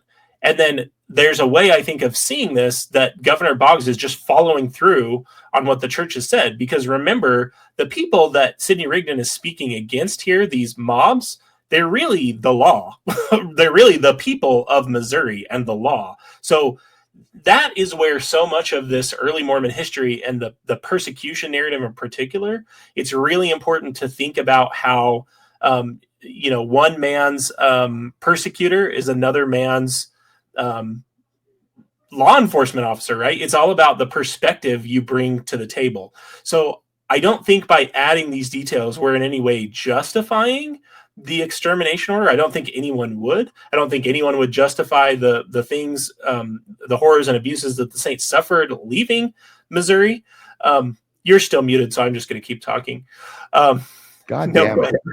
No. Hopefully I'll remember to come back and edit that. If not, we'll get a surprise. But and we're not here to justify what Sidney Rigdon said either. Right. The bottom line is that the narrative is much more complicated than the whitewashed version that apologists tell outsiders, which is we were so picked on for our beliefs that the government literally was hunting us like rats in a field. That is not the truth. Because of our beliefs. Because of our belief. That is not the truth. The reality is that the political difficulties and the difficulties they were facing because of Joseph Smith and other church leaders' violation of laws at that time was because of things that the saints had done to start many of these battles, right? Joseph had made political alliances with people that then he hadn't followed through on, basically promising that the Mormons would vote as a bloc. It gets very complicated. Our only point... I think that was more in Illinois, but they had trouble wherever they went. Yes, I was going to say that was more in Illinois, but they also had problems with being in Missouri and the whole situation with slavery and the Missouri Compromise from 1820. Well, they're letting out that they're going to be taking over the entire state, and it's going to become Zion, and they're going to bring all the Mormons there, and you know, everybody else can go find someplace else to live because we've got dibs. Right, and the bottom line is just the narrative of what happened with the Missouri Mormon War is not right from, I think, really either perspective. I think it's regrettable, everything that happened. And I feel terrible for those early saints who were trusting in Joseph and the other church leaders to lead them. But the bottom line is the narrative is vastly more complicated than the persecution narrative that Jacob's presenting, that we were just so picked on. Yeah. So let's go to the next clip, number 10. This is DNA in the Book of Mormon. Alex is going to bring up DNA, which is the cue for a good apologist to not only talk about all the exceptions with DNA and how it is that maybe Mormonism and the Book of Mormon can still be true, even though there's no Hebrew DNA, pre-Columbian, among the American populations that's been discovered, and they have looked, and it's been pretty darn exhaustive. So what he's going to have to do now is he's going to have to go contrary to the Book of Mormon and start fudging on things to Alex about how small the population was, right, of the Nephites, because once again, Alex doesn't know the Book of Mormon as well as Jacob does, and Jacob is pretty confident that Alex will not be able to call him on these claims he's making on behalf of the Book of Mormon. But to say that the Native Americans are descendants of Joseph, particularly, like, but we know that Native Americans came from Asia, not from Israel. Like, is that like a problem for you? Does that give you sort of so the church says that the descendants of the Book of Mormon are among the ancestors of the Native Americans, but not that they are and there used to be the idea that many members of the church did think that, but the text doesn't necessitate it. And when the evidence doesn't line up with something that isn't necessitated by the text of the book, well, then you make adjustments, right? You say, look, the text doesn't necessitate this, so why are we saying this if the text doesn't require that every Native American be a descendant from Laman and Lemuel, who are the members of the family, right? And there's a rabbit hole you can go down where there's a lot there. But so now Jacob has told us what apologists do. What they do is they find out what the science is. If the science becomes incontrovertible, then they go back to the Book of Mormon and they will use every piece of ingenuity they have to twist the text to make it say something different than a plain, straightforward reading of the text so that it can still be true in spite of what the science says. But the fact is the Book of Mormon doesn't say that. And Alex, you can't blame him. He doesn't know about the Book of Mormon. He hasn't read it 20, 30 times like we have. So we're here to help out. What did you think of this particular comment, Colby? Well, so we'll talk about what the text actually says in a second. But the other thing that really bothered me about this particular clip is Jacob kind of stumbles over his words and he says something like some members or many members of the church. He puts the onus on the members of the church, right? Many members of the church had this misconception that the Native Americans are directly linked with the peoples in the Book of Mormon. That is such nonsense, in that the members of the church who were doing that were the freaking prophet and apostles at the time. Like Spencer W. Kimball in General Conference literally displayed photos of Native American children and talked about their skin turning whiter and seeing the fulfillment of the promise of the Book of Mormon in that. And I just want people to notice the blame reversal that apologists do. When it's something that's unfavorable for the church, it doesn't matter that it was a prophet that taught it. It doesn't even matter if it was Joseph Smith that taught it, because guess what? Joseph Smith absolutely believed that the Native Americans were descendants of the Lamanite. We know that because he sent people in Revelation on mission to the Lamanites and pointed them at the Native American settlements that were nearby, right? And so just look at what they do and the way they misrepresent by saying, oh, some members. Like, no, the way the connotation that he's trying to get you to make there is that there's some members who are off their rocker and weren't consistent with what the church leaders and what the church's actual narrative was and should have been. And that is just a lie. When you have, it's a deception. It's certainly a lie under the definition given by the Mormons about what a lie constitutes and what dishonesty is that we started off with. And here's what he's doing. The Book of Mormon has an introduction. The introduction is not part of the text of the Book of Mormon. It's an introduction, and it's had it since 1981. And up until 2006, it said what everybody believed about the Book of Mormon, all the Mormons did, because this is what the church leaders had taught, which is that all of the Lamanites in the Book of Mormon were destroyed, and the Nephites, except the Lamanites. And they are among the ancestors of the American Indians, right? Now, that's what it is today. What it used to be before 2006 is all were destroyed, the Nephites and the Lamanites. All were destroyed except the Lamanites, and they are the principal ancestors of the American Indians. Now, that language doesn't get to be in the introduction to the Book of Mormon without approval of the top leadership, the top 15. And that change doesn't get made. But what Jacob did to Alex is he quoted the new introduction from 2006 and the old introduction, which was also equally as affirmed by the leadership of the church and constituted the doctrine of the church. Now he's going to categorize that as just, some people used to say that. Yeah. If we were to say, I don't know, take a survey and get a collective witness of what most prophets and apostles throughout the lifetime of the church have thought on this exact question, we know for sure that the majority of prophets and apostles who served in this church would agree with the first statement in the introduction, right? That the Native Americans, that their principal ancestors of the Book of Mormon peoples. Interesting, isn't it? How the collective witness of all of the prophets and apostles, if we evaluated it, would actually disagree with what Jacob is saying, but that doesn't matter because it's inconvenient to admit the truth on this particular question. Absolutely. And if you look in the Book of Mormon says the same thing. I mean, the prophets even didn't come up with this idea out of the blue. They're just saying what the Book of Mormon says. The Book of Mormon, however, does not claim that the peoples it describes were either the predominant or the exclusive inhabitants of the lands they occupied. That is not true. That's from the LDS Church's essay about DNA. This is where Jacob immediately goes, right? He's going to make this argument that the Book of Mormon itself does not claim that the peoples it describes were either the predominant or the exclusive inhabitants of the lands they occupied, unless you look at the Book of Mormon itself, which is 2 Nephi 1, 6, 8, and 9. Those are the verses that we have here. That there shall none come unto this land, save they shall be brought by the hand of the Lord.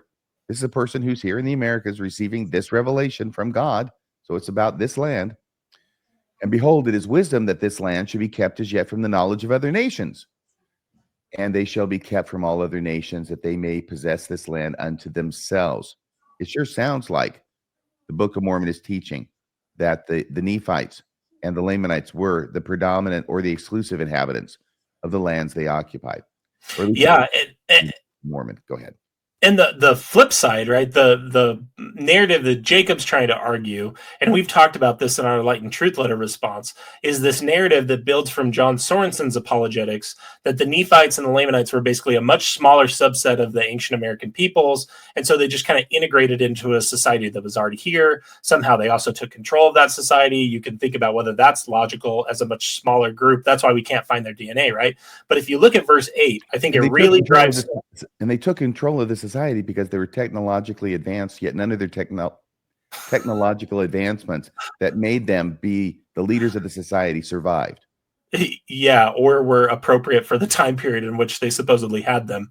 The other thing I'd point out is just look at verse 8 and how it blows a hole in this narrative. And remember, Jacob's saying it's about the text. This is what the text says. This is Lehi speaking, giving a prophecy after they've arrived here in the New World, in the Book of Mormon, and saying that it is wisdom that this land should be kept as yet from the knowledge of other nations. There is no way to square what the Book of Mormon actually says on this with the church's current apologetic. And you can see on the left-hand side of the screen, the LDS Gospel Topic essay that basically says the text doesn't require that they were the predominant or exclusive inhabitants of the lands they occupied. And you nailed it. Except if you read the text, except if you read this verse, it directly says that. Again, I think it's been very interesting. You know, I've been playing around with using AI to look at the language of some of these arguments. And I fed it these verses and asked it, if an apologist were to argue that the group that's making this prophecy were a much smaller group that integrated into a pre-existing population, would they be ignoring key parts of this passage and do an analysis for me? And it said, yes, they absolutely would be. And it brought back 5 different parts of the text that it's talking about, really highlighting, again, what's here in verse 8. This land should be kept as yet from the knowledge of other nations. This was a land that was promised to Lehi and his descendants. And apologists want to hide and say, well, it was a conditional prophecy, but it can't have failed the condition when he's making the prophecy. And that's what they require to shift the narrative on the Book of Mormon peoples, because the DNA has become such an issue. The one last closing thought I have on this, and Alex astutely observed this, the problem for apologists isn't that we find, let me say this again, the problem for apologists isn't that we don't find Semitic DNA in the Native Americans. It's that we know where the Native American peoples came from, and it has nothing to do with the Near East. They come from Asia. And that's the problem. It's not what we don't know, and the apologist trying to say, well, maybe we'll find it someday. It's that we do know where these people came from. If you understand how population genetics works and you look at a breakdown, and again, on our Light and Truth letter series, we did that with my personal 23andMe, how they can chart out the percentage of Neanderthal DNA that I have today. That's the problem. The problem isn't what we don't know, it's what we do. And what we do know indicates that this claim by the Book of Mormon, they just can't maintain it anymore. Very good. Well, let's put Jacob back up there because he has to go to Nahom in the Book of Mormon. I know we've talked a lot about that. By the way, just to keep track of time, we are at 1 hour and 40 minutes. So we got about 50 minutes to do the rest of these. Well, we can do it. Let's just power through. Okay, so here's Nahom in the Book of Mormon, and he's going to make some misrepresentations about this. These are the typical misrepresentations that an apologist makes about Nahom to somebody who doesn't know anything about Nahom, which is mainly it's in the right place and the right time. And how could Joseph Smith have known? And it's a place of burial. Pay attention to that. Go ahead. Why do you think that this site discovered is the Nahom of the Book of Mormon. It's in the right place. It's in the right time. It's But a how do place you know of the right place? burial. Because as far as I understand, there's no consensus amongst LDS scholars where the events of the Book of Mormon took place. So there isn't a consensus on where it took place once they arrived in the New World. But there is essentially a consensus about where the events in the Old World took place, according to that story. And the thing is that these places weren't like, it's not like Joseph, who's living in the middle of the nowhere on the frontier of the United States, has these maps with like all of these detailed things. And in fact, my understanding is, and I could be wrong, this was essentially undiscovered until the 20th century in any meaningful way. In any meaningful way. Always the qualifications. I think that Alex is going to call him on one of those qualifications here in a bit. But notice he says, absolutely straight up, no maps. Oh, except for the maps that did exist in Joseph Smith's day that did have Nahom on it. Remember, he said no maps on the frontier. This was not true, and he knows it. Several maps from the 17th and 18th centuries correspond to details of Lehi's journey as recorded in the Book of Mormon. This is from a faithful website, by the way. In 1751, the renowned cartographer Jean-Baptiste, something else, d'Anville, became the first to include Nahom, or Nehem, N-E-H-E-M, Ishmael's burial place in the Book of Mormon in his map of Asia. This map and a 1771 map of Yemen are the basis for most accurate maps of Arabia from 751 to 1814. So they got one map, the first one, 1751. Remember, the Book of Mormon dictated 1829.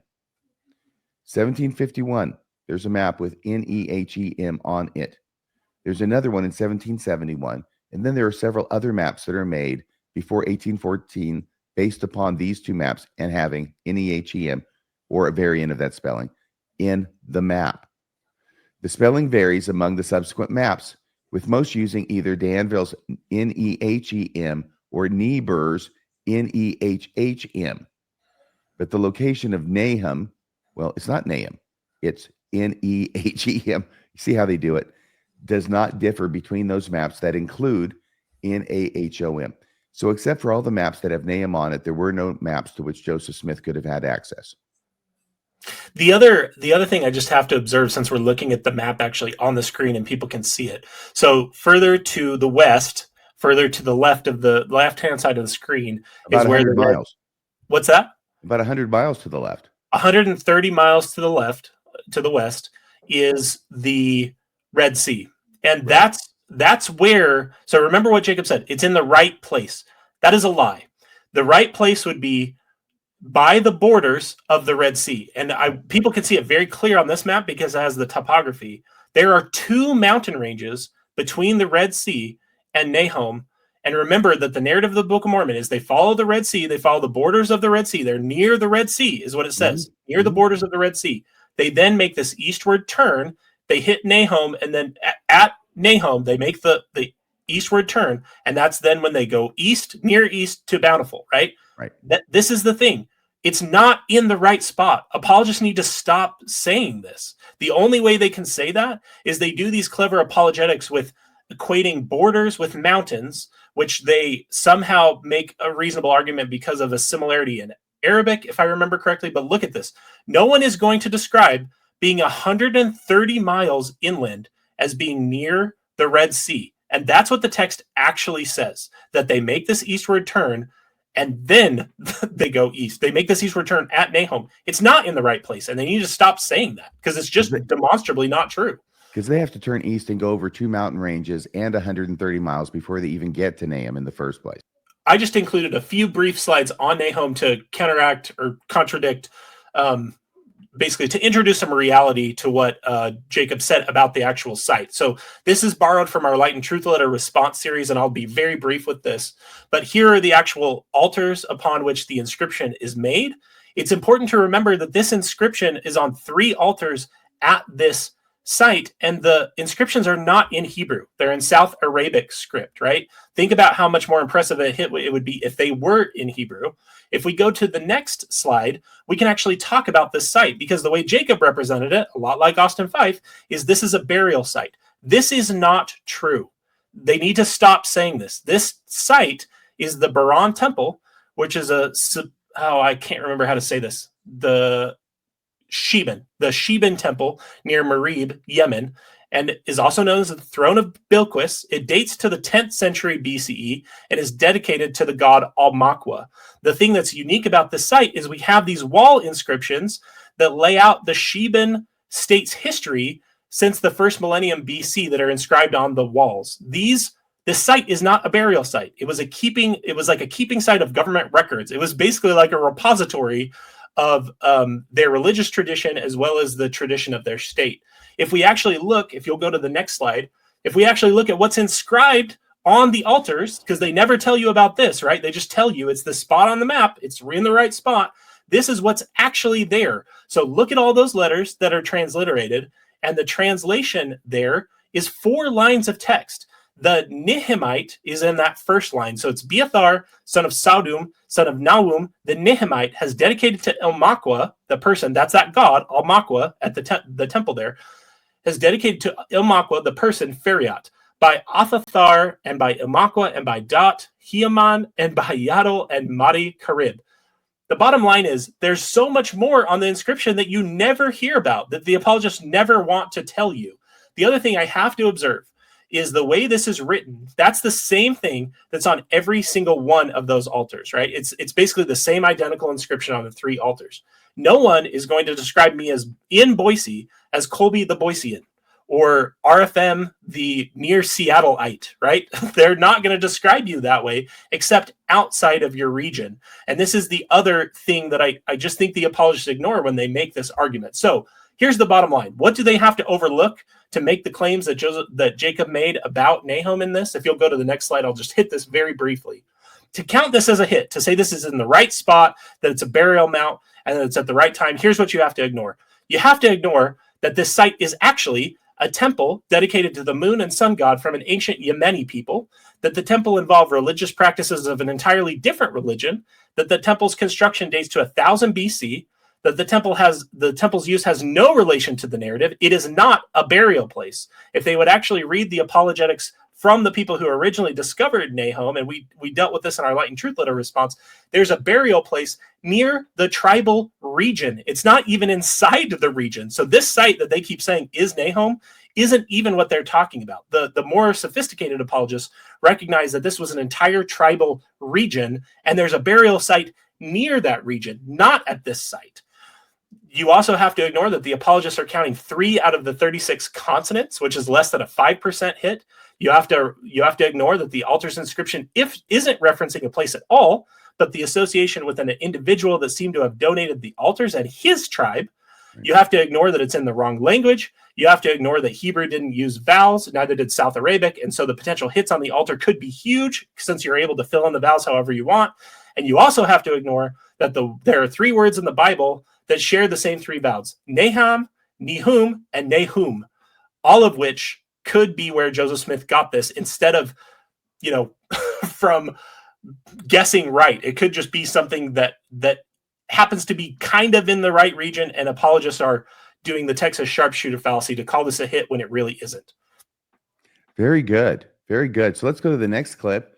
Tithing or nonprofit donations. Once again, Jacob's going to be trying to impress Alex with all the wonderful things that Mormons do, and he's going to talk about how much they donate to nonprofit donations. And I just wonder if he's really talking about tithing here, because I got a suspicion that he is. Let's hear what he has to say and whether you think this is deceptive. And say, I'm not saying that this proves anything.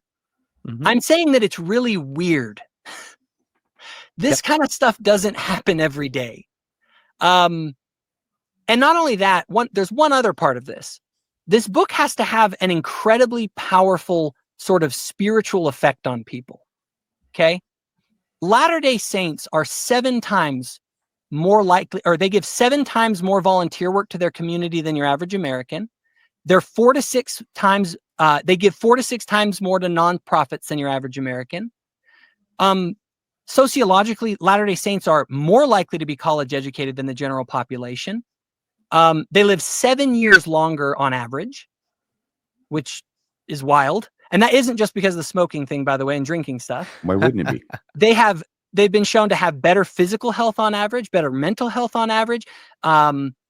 They are, according to Pew, the University of Pennsylvania, Gallup, this is USA running Today, on here. in the happiness surveys that they've done on different religious groups, Latter-day Saints are near the top. Oh Yeah. yeah. It's gone beyond. So here's the thing. He talks about they give 7 times more than the average person. Mormons give 7 times more in service and nonprofit donations. And I think that's not possibly true unless he's counting tithing and fast offerings as nonprofit donations. What do you think? Oh yeah, I completely agree.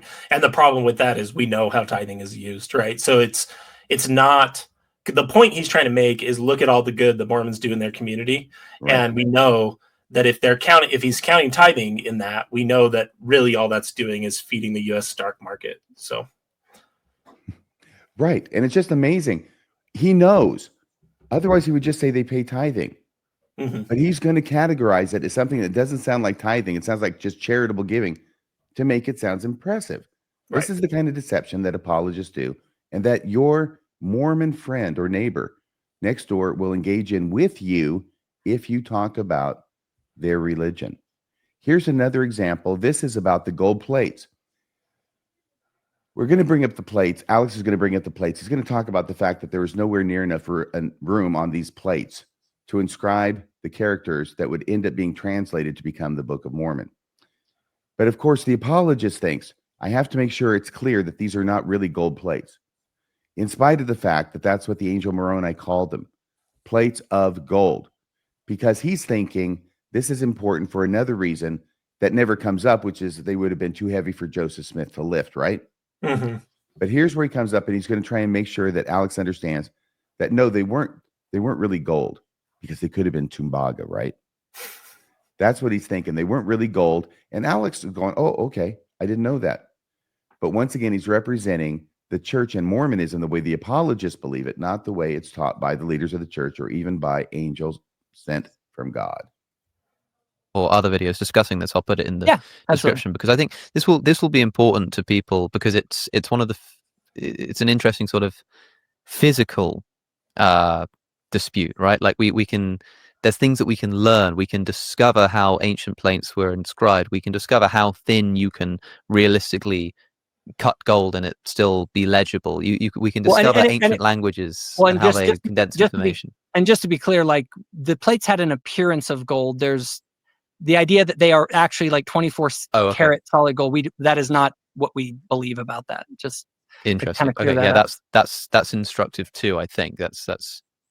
It actually is instructive, because I think what Alex is saying, it's instructive because you cannot hammer something that's not gold as thin as you can hammer gold. So in other words, you would have less writing space available to you, because the plates would necessarily have to be thicker. If it's not gold, it just has the appearance of gold. And then your comments first, Colby. Well, my comments on this, I know you have the scripture that actually talks about it, but my big thought on this is, to me, this is rearranging deck chairs on the Titanic, in the sense that the very idea that Nephi was working from a codex is itself an anachronism. So when we're talking about no matter what metal it's made out of.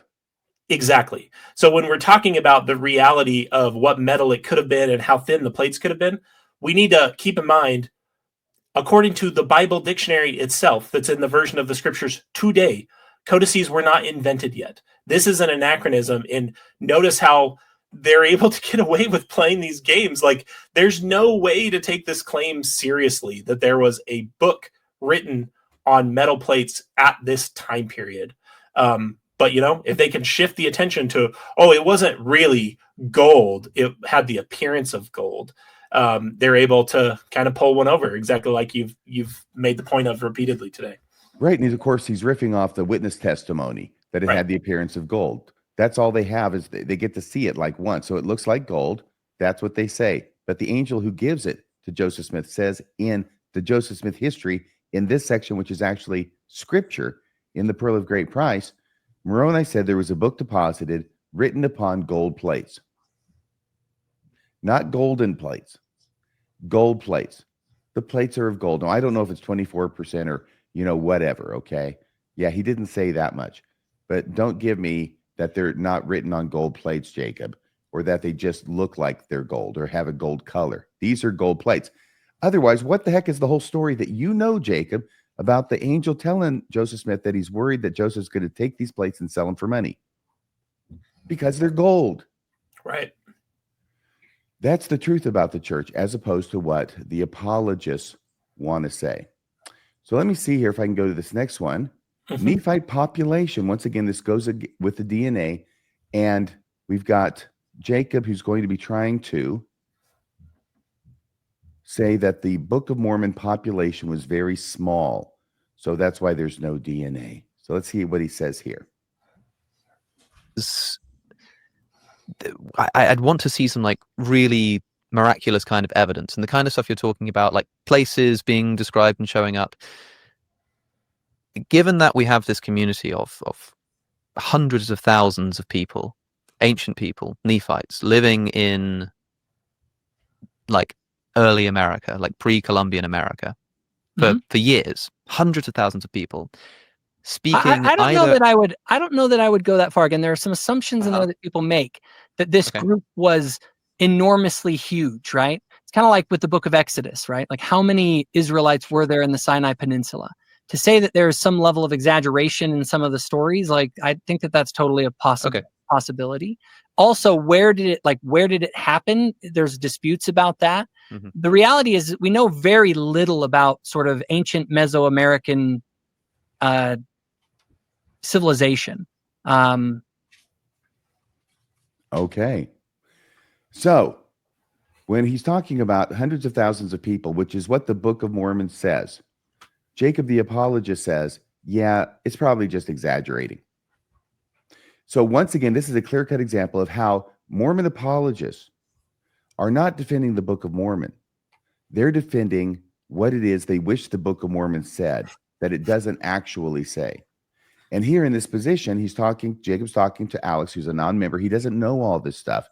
So he feels he can just steamroll over him, which he kind of does in this area, because who's going to know all this stuff except somebody who's been a Mormon studied for decades like you and me. And so here's the next thing on the next slide, right? Can we see that here? I'm just checking. Yeah. So very, very quickly, if you've got 100,000 soldiers, which is what the Book of Mormon mentions in places, you need also 400,000 farmers. You need tradesmen for the armor. You need a whole civilization to support the army, of course. And this person says to pull off a Book of Mormon Nephite civilization, you would have needed at least 50 million people. It's huge, Jacob. What the Book of Mormon says about itself is a huge population, which would have left DNA. That's the problem, right? That's the problem. The Book of Mormon makes it clear you would expect to have DNA from a population this big.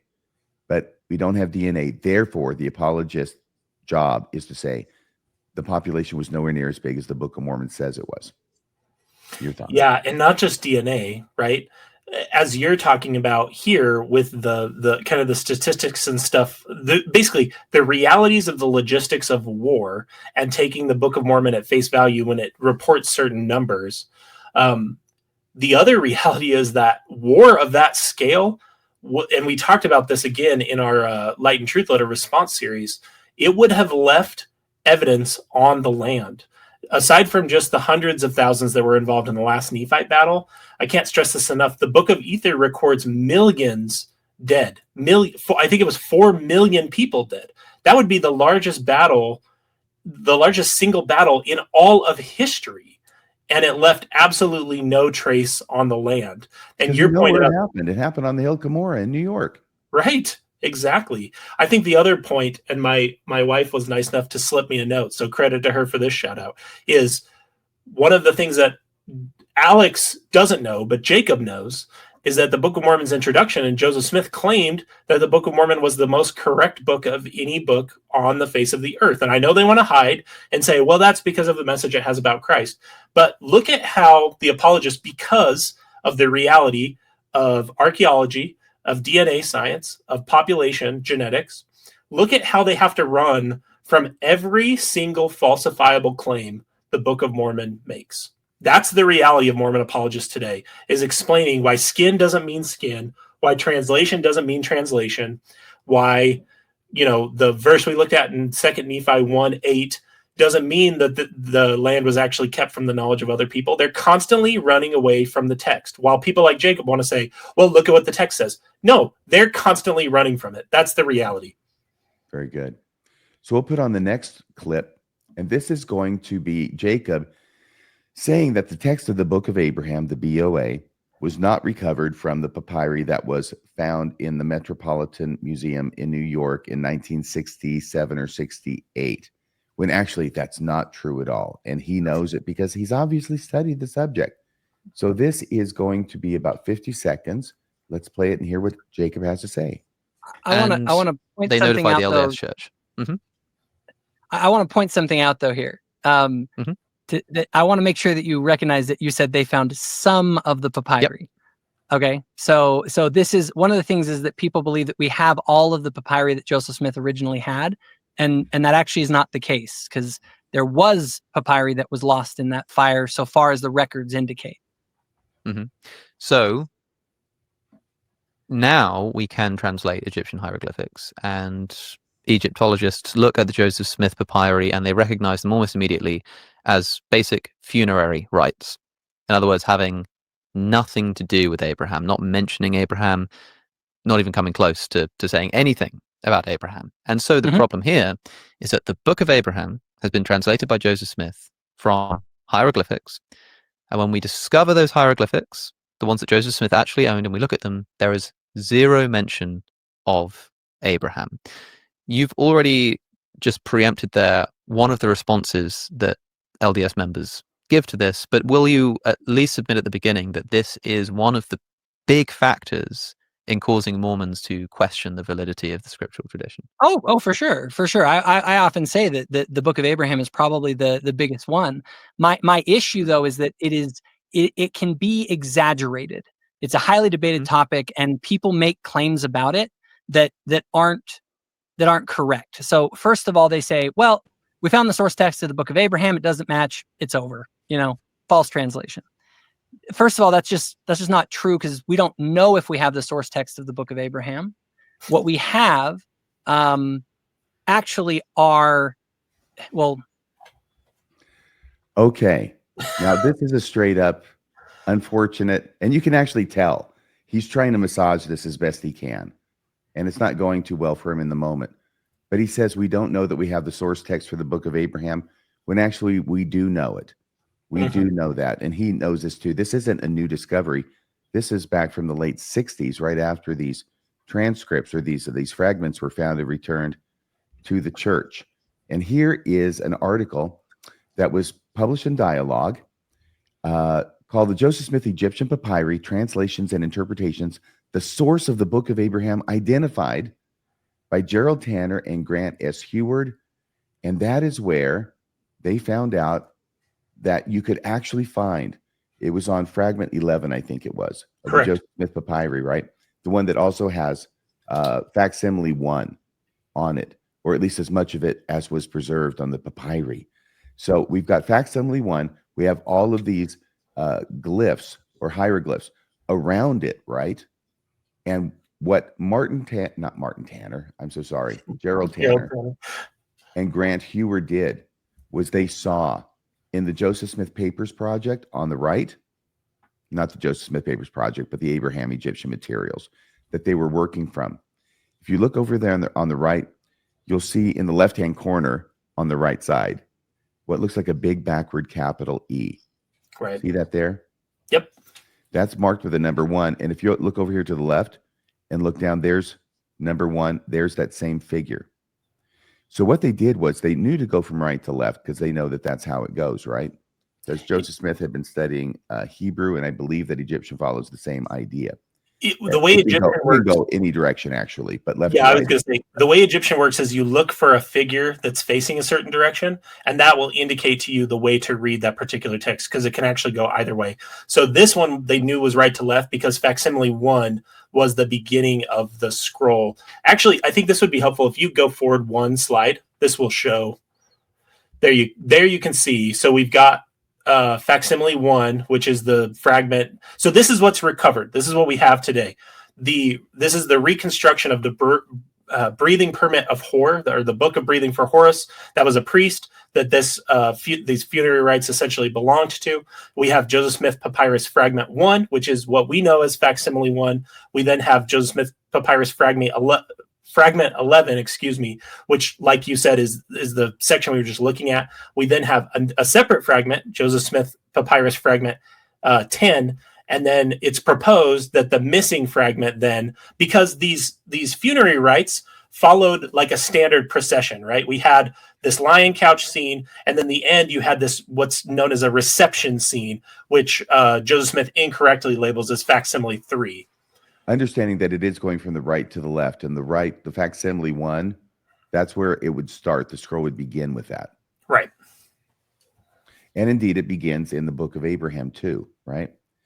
So what we have here is, just to try and make this as clear as possible, what these two individuals published on in late 60s, early 70s. I think everybody knows this. Everybody should know this who has anything to do with Book of Abraham studies, is that in the translation documents, which also were hid but are now made available, you have 3 hieroglyphs in a row that are then reflected, that are found on the papyri that was recovered. And this is the papyri that was, I think, 11, but it was also right next to the facsimile 1.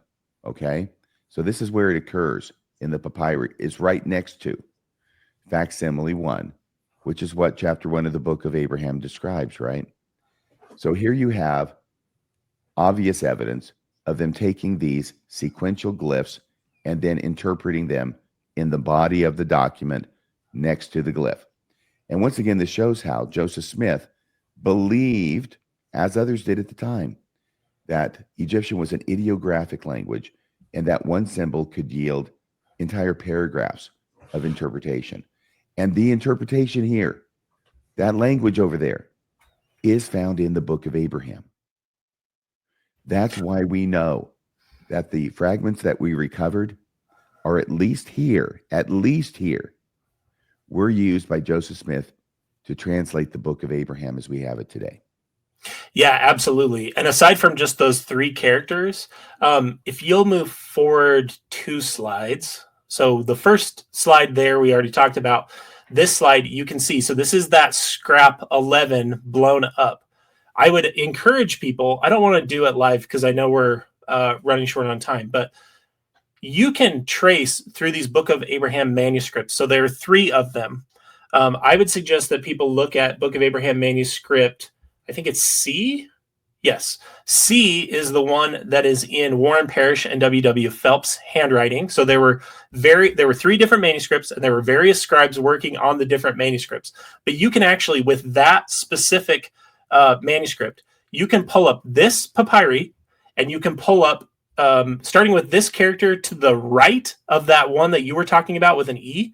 You can walk through and go character for character for character for character, right down the line, for about 4 rows of characters. There's only one place where there's a page of manuscript that disagrees, and that's because there's this little spot to the right of the characters we're talking about. You can see that hole.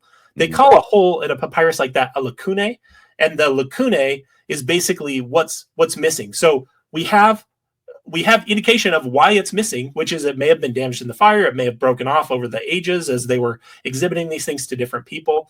The bottom line is, what Jacob wants people to believe is we have no idea what the relationship is between the papyrus that was found and the Book of Abraham, the text of the Book of Abraham. That is demonstrably false. You can walk through with these manuscripts point by point by point, character by character by character, and see it goes this character, that character, this character, that character, and it's the text of the Book of Abraham. So they need to explain why that would be the case if that isn't where the Book of Abraham came from. And again, it reflects the same misunderstanding that you and I have talked about before that Joseph Smith had about the way that Egyptian worked. And I would point out that the author of the text of Mormon 9 that deals with Reformed Egyptian and the information density of Hebrew relative to Egyptian that author of that passage has this same misunderstanding or this misapprehension that was very popular in Joseph Smith's day, that Egyptian was an ideographic language, and each character could give you like an entire paragraph of text. So Alex doesn't know enough, and understandably so, to correct Jacob on this allegation he's made, which is not true. But Alex does do the next natural thing, which is to say, okay, well, if we don't know about the papyri, let's talk about the facsimiles, which we do have, and in which we have Joseph Smith's translations. Now notice that let me take this one off the stage, put the next one on the stage. Yeah, Book of Abraham facsimile interpretations. Notice that even though these are inspired translations given by revelation to Joseph Smith from God, the interpretations of the facsimiles as well as the Book of Abraham, listen to how Jacob's going to describe those, since they end up not being really good. He's going to not describe them as revelation. I think it's like an offering or something. He says it's an offering by Joseph Smith. We'll see what his actual word is, but he's also going to be very rosy-eyed. The rose-colored glasses are going to be on, and he's going to tell you how much Joseph Smith got right in his interpretation of the facsimiles. So it's the difference of the analogy I like to use is like a children's book, right? So imagine you have the children's book, but the text has been torn away. You don't have that, but you do have on the left a drawing, and you need to interpret that drawing. Now, Joseph did offer interpretations of those drawings, okay? And those interpretations that he offered don't match entirely with the Egyptological understanding of those texts or of those drawings. However, he did get several things right, which is really interesting because he should have gotten nothing right, such as the crocodile, the water that's underneath is the heavens above. There are these boxes near the bottom that he said were the pillars of heaven. That is actually the proper Egyptological interpretation. There's these 4 jars in one of them, or 4 figures that he says are the 4 quarters of the earth, and that is actually correct. So there are things that he gets right in it, but there are things that he does not get right that contradict the Egyptological interpretation. And so what are we to make of that? Well, first... Okay, the first thing I make of it is that it's not as good as he says it is, okay? No. He's talking about facsimile 1. There's a couple things that maybe you could, if you squint at them and look at it in a certain way, maybe it's close to being something related. There's really no good hits that Joseph Smith gets. Second thing is that out of, I don't know, 50 different things or 50 items, maybe 30 items between the 3 facsimiles and his... I think it is 30, exactly. And his interpretations. Yeah, maybe he's going to come close to something just by chance, maybe 2 things by chance. You don't always hit nothing, okay? Just the odds will allow you to come close if you make enough guesses, okay? But the thing that Jacob doesn't want to deal with is, if you're going to say that Joseph Smith just gave some kind of an interpretation by inspiration of these pictures, which I think he kind of did to come up with the Book of Abraham, but if you're saying that's actually revelation from God, and you're saying that his explanations are also revelations from God, then why is it he only gets a few right, if indeed he gets a few right? Why doesn't he get them all right? You see, that's the problem he gets himself into. If he's going to rely on revelation to explain Joseph Smith getting a handful of these things right, then he should be getting them all right by the same source. Your thoughts? And did you hear what Jacob used as an expression for Joseph Smith's translation of the facsimiles? What did he say? I think he said interpretation, if I remember correctly. Yeah, I mean, my thoughts are if you were to take this evidence and explain it to Alex, and then ask, did Jacob adequately explain the situation to you? Did he accurately tell you about the problems in Joseph Smith's interpretation of the facsimiles? I feel like Alex would say almost certainly no. And what I mean by that is, so like, look at the underneath so this is a standard lion couch scene. Underneath the lion couch, you've got 4 canopic jars that have, I think if I remember correctly, those 4 gods that their heads are on those canopic jars, they have names. They're like the 4 sons of Horus, if I remember correctly. Yes, they are. And They have individual names, though, and they can be recognized by modern Egyptologists. And when you look at Joseph Smith's interpretation, right, he has like the idolatrous god Elkanah, the idolatrous god of Libnah, the idolatrous god of Makmarak. Like all of that is nonsense. It's complete nonsense. So to have Jacob basically paint it like, now does some of the stuff disagree? Yeah, but some of the stuff he got right. Even the things they got right are really not a hit in the way that that Jacob is representing it. And I'll use an example. Number 9 is a figure of a crocodile. And they say, Joseph Smith's interpretation said the idolatrous god of Pharaoh. How the apologists continue to call this a hit is so the Egyptian god with the crocodile head is known as Sobek. And over time, through the Egyptian dynasties, you had pharaohs, their kings, that had their like personal deity. And you would also have the mergers of Egyptian deities. So Amun and Ra become Amun Ra together. And oftentimes this was linked with different kings ascending to the throne. I know I'm kind of getting into the weeds. I'll be very brief with this. My point is, the reason they call that a hit is because there was a pharaoh at one time who associated himself with the crocodile-headed god Sobek. That is not the idolatrous god of Pharaoh. So even the things they call a hit are not a hit at all when you actually look up close at the details. The other thing I'd say is that Jacob is drawing complete attention to facsimile 1 and ignoring the very problematic facsimile 3. And the reason that facsimile 3 is much more problematic, and the reason I would just directly go to it and skip facsimile 1 altogether, is because facsimile 3 records from the printing plate. We don't have the papyrus, but we have it from the printing plate, Egyptian characters above people in the figure's head that Joseph Smith translates. And it is, again, a lot like the interpretation here, complete and utter nonsense. There is no... And he says that he's translating the characters above their head, and they're giving the names of the characters, and he gives the names of the characters, and that's where he's caught. Correct. Because they're not correct. Believe it or not. They're not even in the same like universe. It's not even a sexes. Yes, that's exactly right. One of them he does. So this is the kind of thing that's going on, and this is what Jacob is not telling Alex in an attempt to deceive him about Mormonism so that Mormonism will look better, which is once again the theme of this program. So now I think we've got another one of these. Let me see here. Take that from the stage, put this up, and we'll go to the next one, which is where, let's see. Oh, yes.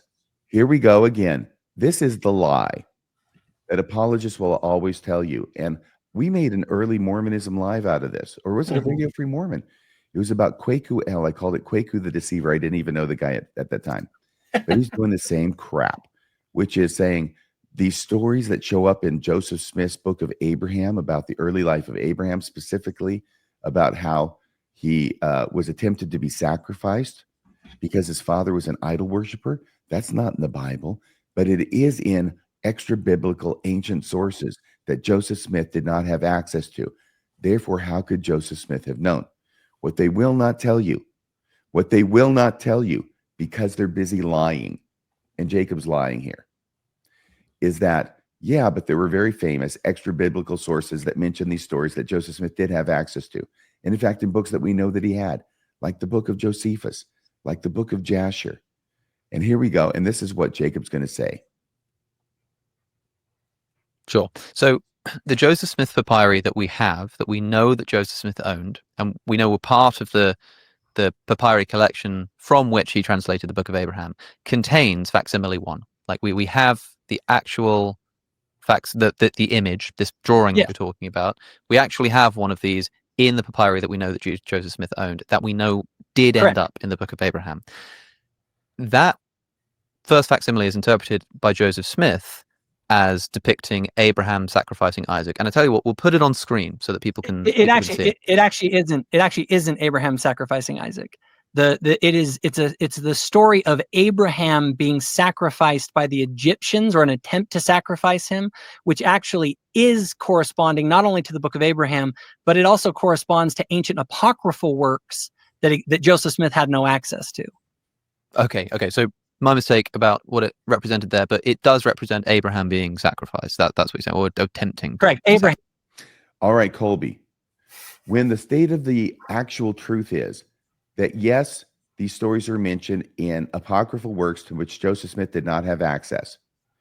But the rest of the story is that it was also the same stories were mentioned in apocryphal works to which Joseph Smith did have access, or his historical work in the case of Josephus.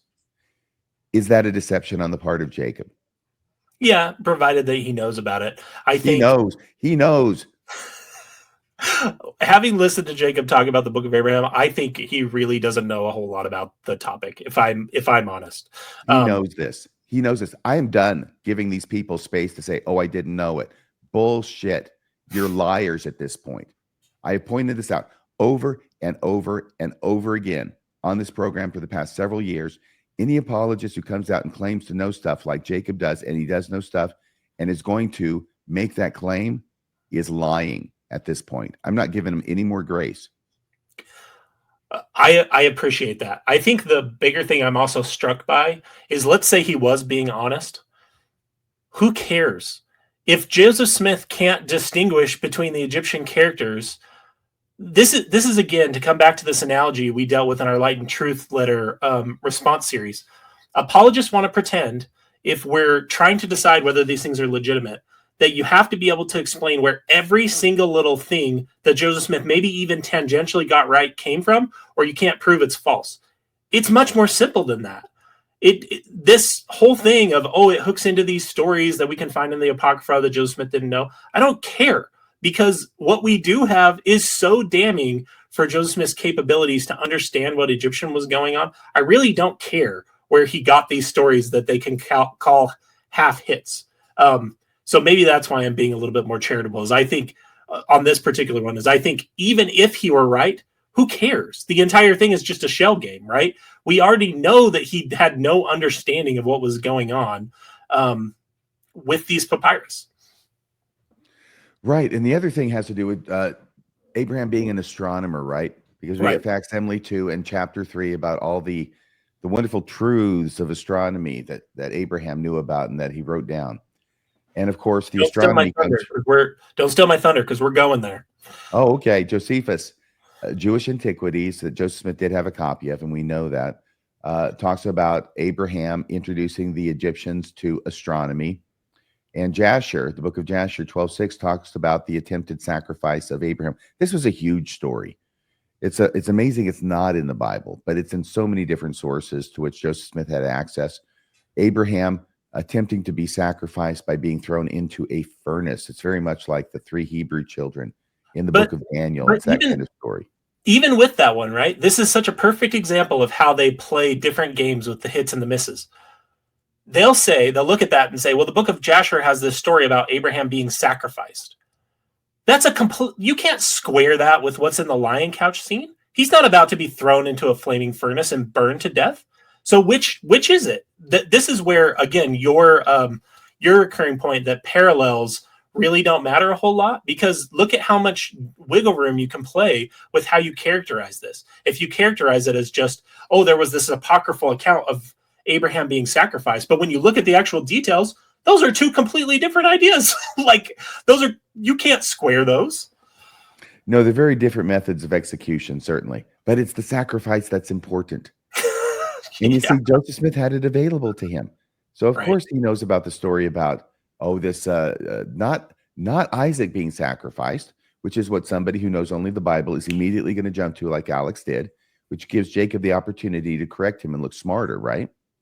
So, but it was totally available to Joseph Smith. It's absolutely ridiculous that it wasn't. And Jacob is just trying to deceive Alex into believing that this evidence is stronger than it actually is. Okay, so I'm going to go to the next one, if that's okay with you. Yes, I can't remember what it was about the lion couch scene, facsimile 1, that I felt was somewhat deceptive, but let's go ahead and play it and see if we can figure it out as we go along. Did you have something you wanted to say? No, let's play it. Abraham, not Isaac. Correct. Now, Egyptologists interpret this as a standard Egyptian funerary scene known as a lion couch scene, right? You also agree with that? And this depicts a deceased person being embalmed or resurrection I would say by the god Anubis. Okay, now he can't agree with that. Yeah, because he knows where he's going. This is a standard lion couch scene. Do all lion couch scenes have little variables between them? Basically, yes. I don't know. Maybe there's some that are identical. I've seen a lot of them. I haven't seen all of them that have been recovered and cataloged. But basically, these lion couch scenes, that's a lion couch that Abraham is lying on. It's actually, I think, Hor representing Osiris, or Osiris representing Hor in a resurrection scene. However, he knows where this is going, and it's not going anywhere good. So it can't be a standard lion couch scene, because the interpretation that Joseph Smith gave of it is not the standard lion couch scene, which is either embalming or resurrection. No, this is Abraham getting the knife in Joseph Smith's interpretation. So he cannot concede that. And he's going to go and say, oh, it's different from every other one. Well, kind of like every lion couch scene is different from every other one, if you want to get hyper technical about it. But overall, it's talking about the same scene. It's one of two things. Usually it's embalming, and sometimes it's resurrecting. But never, to my knowledge, do they have a lion couch scene that is supposed to be human sacrifice. So I'll continue and play the rest of this clip, and then I'll let you give your thoughts, Colby. Great. And again, yes, but I would also dispute that there is a great debate on how standard this particular one is. So this is something that's actually pretty disputed, at least amongst Latter-day Saint scholars. I'm not an Egyptologist here. So one of the... Okay, notice it's only disputed among Latter-day Saint scholars. That's all he knows about, and I think he's correct. So if Mormons make a dispute about something, then it becomes a hotly debated subject, which Jacob will tell Alex in order to imply that it's not really settled in the academic community. Right.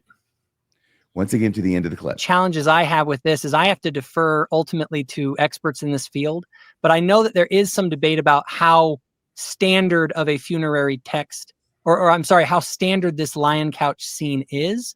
And also a lion couch scene that would be normally typical could also be interpreted differently depending on the context, right? So it's a tough one, because we don't know how the people that were looking at this image would have interpreted it specifically. Yes, there's a lot of assumptions that are being made about that. Yes, we do. Okay, but we know how they would have interpreted it specifically. It's a resurrection scene. Your thoughts, Colby? Yeah, no, that's exactly right. RFM he's putting where you can see where he's putting the emphasis, which is the interpretation. Both of our shared experience as lawyers, we have to engage with text and the interpretation of text. And the key in interpreting a text isn't just any interpretation that someone can come up with. It's what the person who wrote the text intended to communicate in writing that text. And notice how Jacob doesn't give two shits about that. It's because that poses a huge problem for Joseph Smith. So when he says, like, well, it depends upon the interpretation and the context, it really doesn't. It depends upon the interpretation and the context in which it was written, not in the early 1800s when Joseph Smith is interpreting this using his completely wrong assumptions of the way Egyptian worked and the way that these documents tied incorrectly to Abraham. For people to understand like what a lion couch scene was, and I think you've highlighted this really well, that it was either a scene of embalming or resurrection. It was part of a standard. When you hear the term like funerary text, what that means is that Egyptian people who were well enough off would save for their entire lives to commission these documents that were essentially like think of it like the Mormon endowment or any other type of liturgy where you've got like a very rote presentation of something that's standard across time and that each part of it is significant. So like the lion couch scene was an important part of it because it marked, like in their culture, part of that person dying. And the idea was then they rise together with Osiris, and that reception scene, which is facsimile 3, helps show this. That's how we know and can reconstruct what this breathing permit would have looked like, because we know what they look like, because people who legitimately study Egyptology know that they follow these same patterns over time. We have a lion couch scene, we have a presentation scene. So they're just trying to ignore all of that. I think the irony that I always think about anytime we're talking about Book of Abraham is imagine being Hor or the priest Horus that commissioned these documents. You save and work your entire life to commission these documents because you believe it's significant and important for you to be received in the afterlife.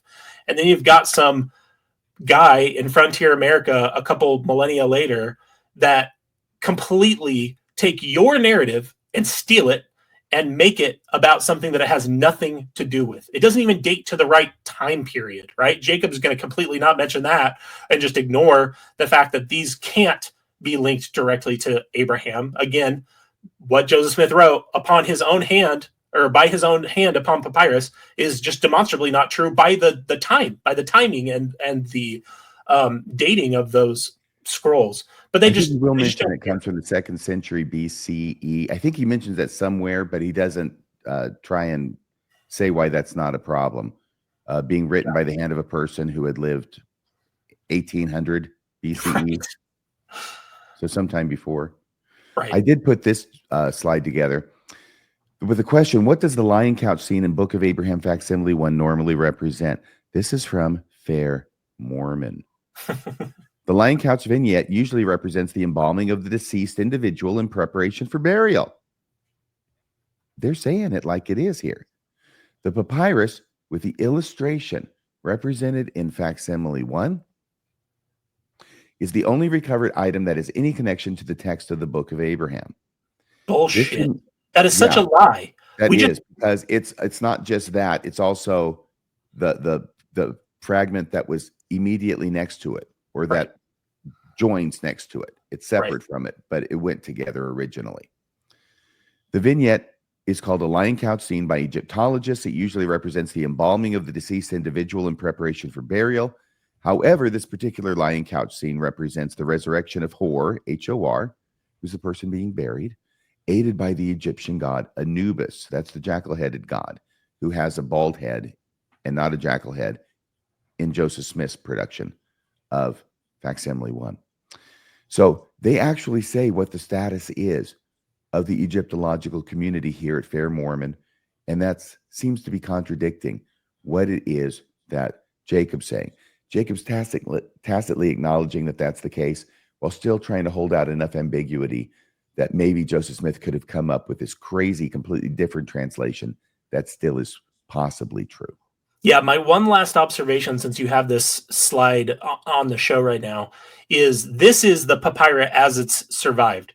And you can see to preserve these papyri as they got worn over time, they were attached to the back of certain like city documents and kept under glass.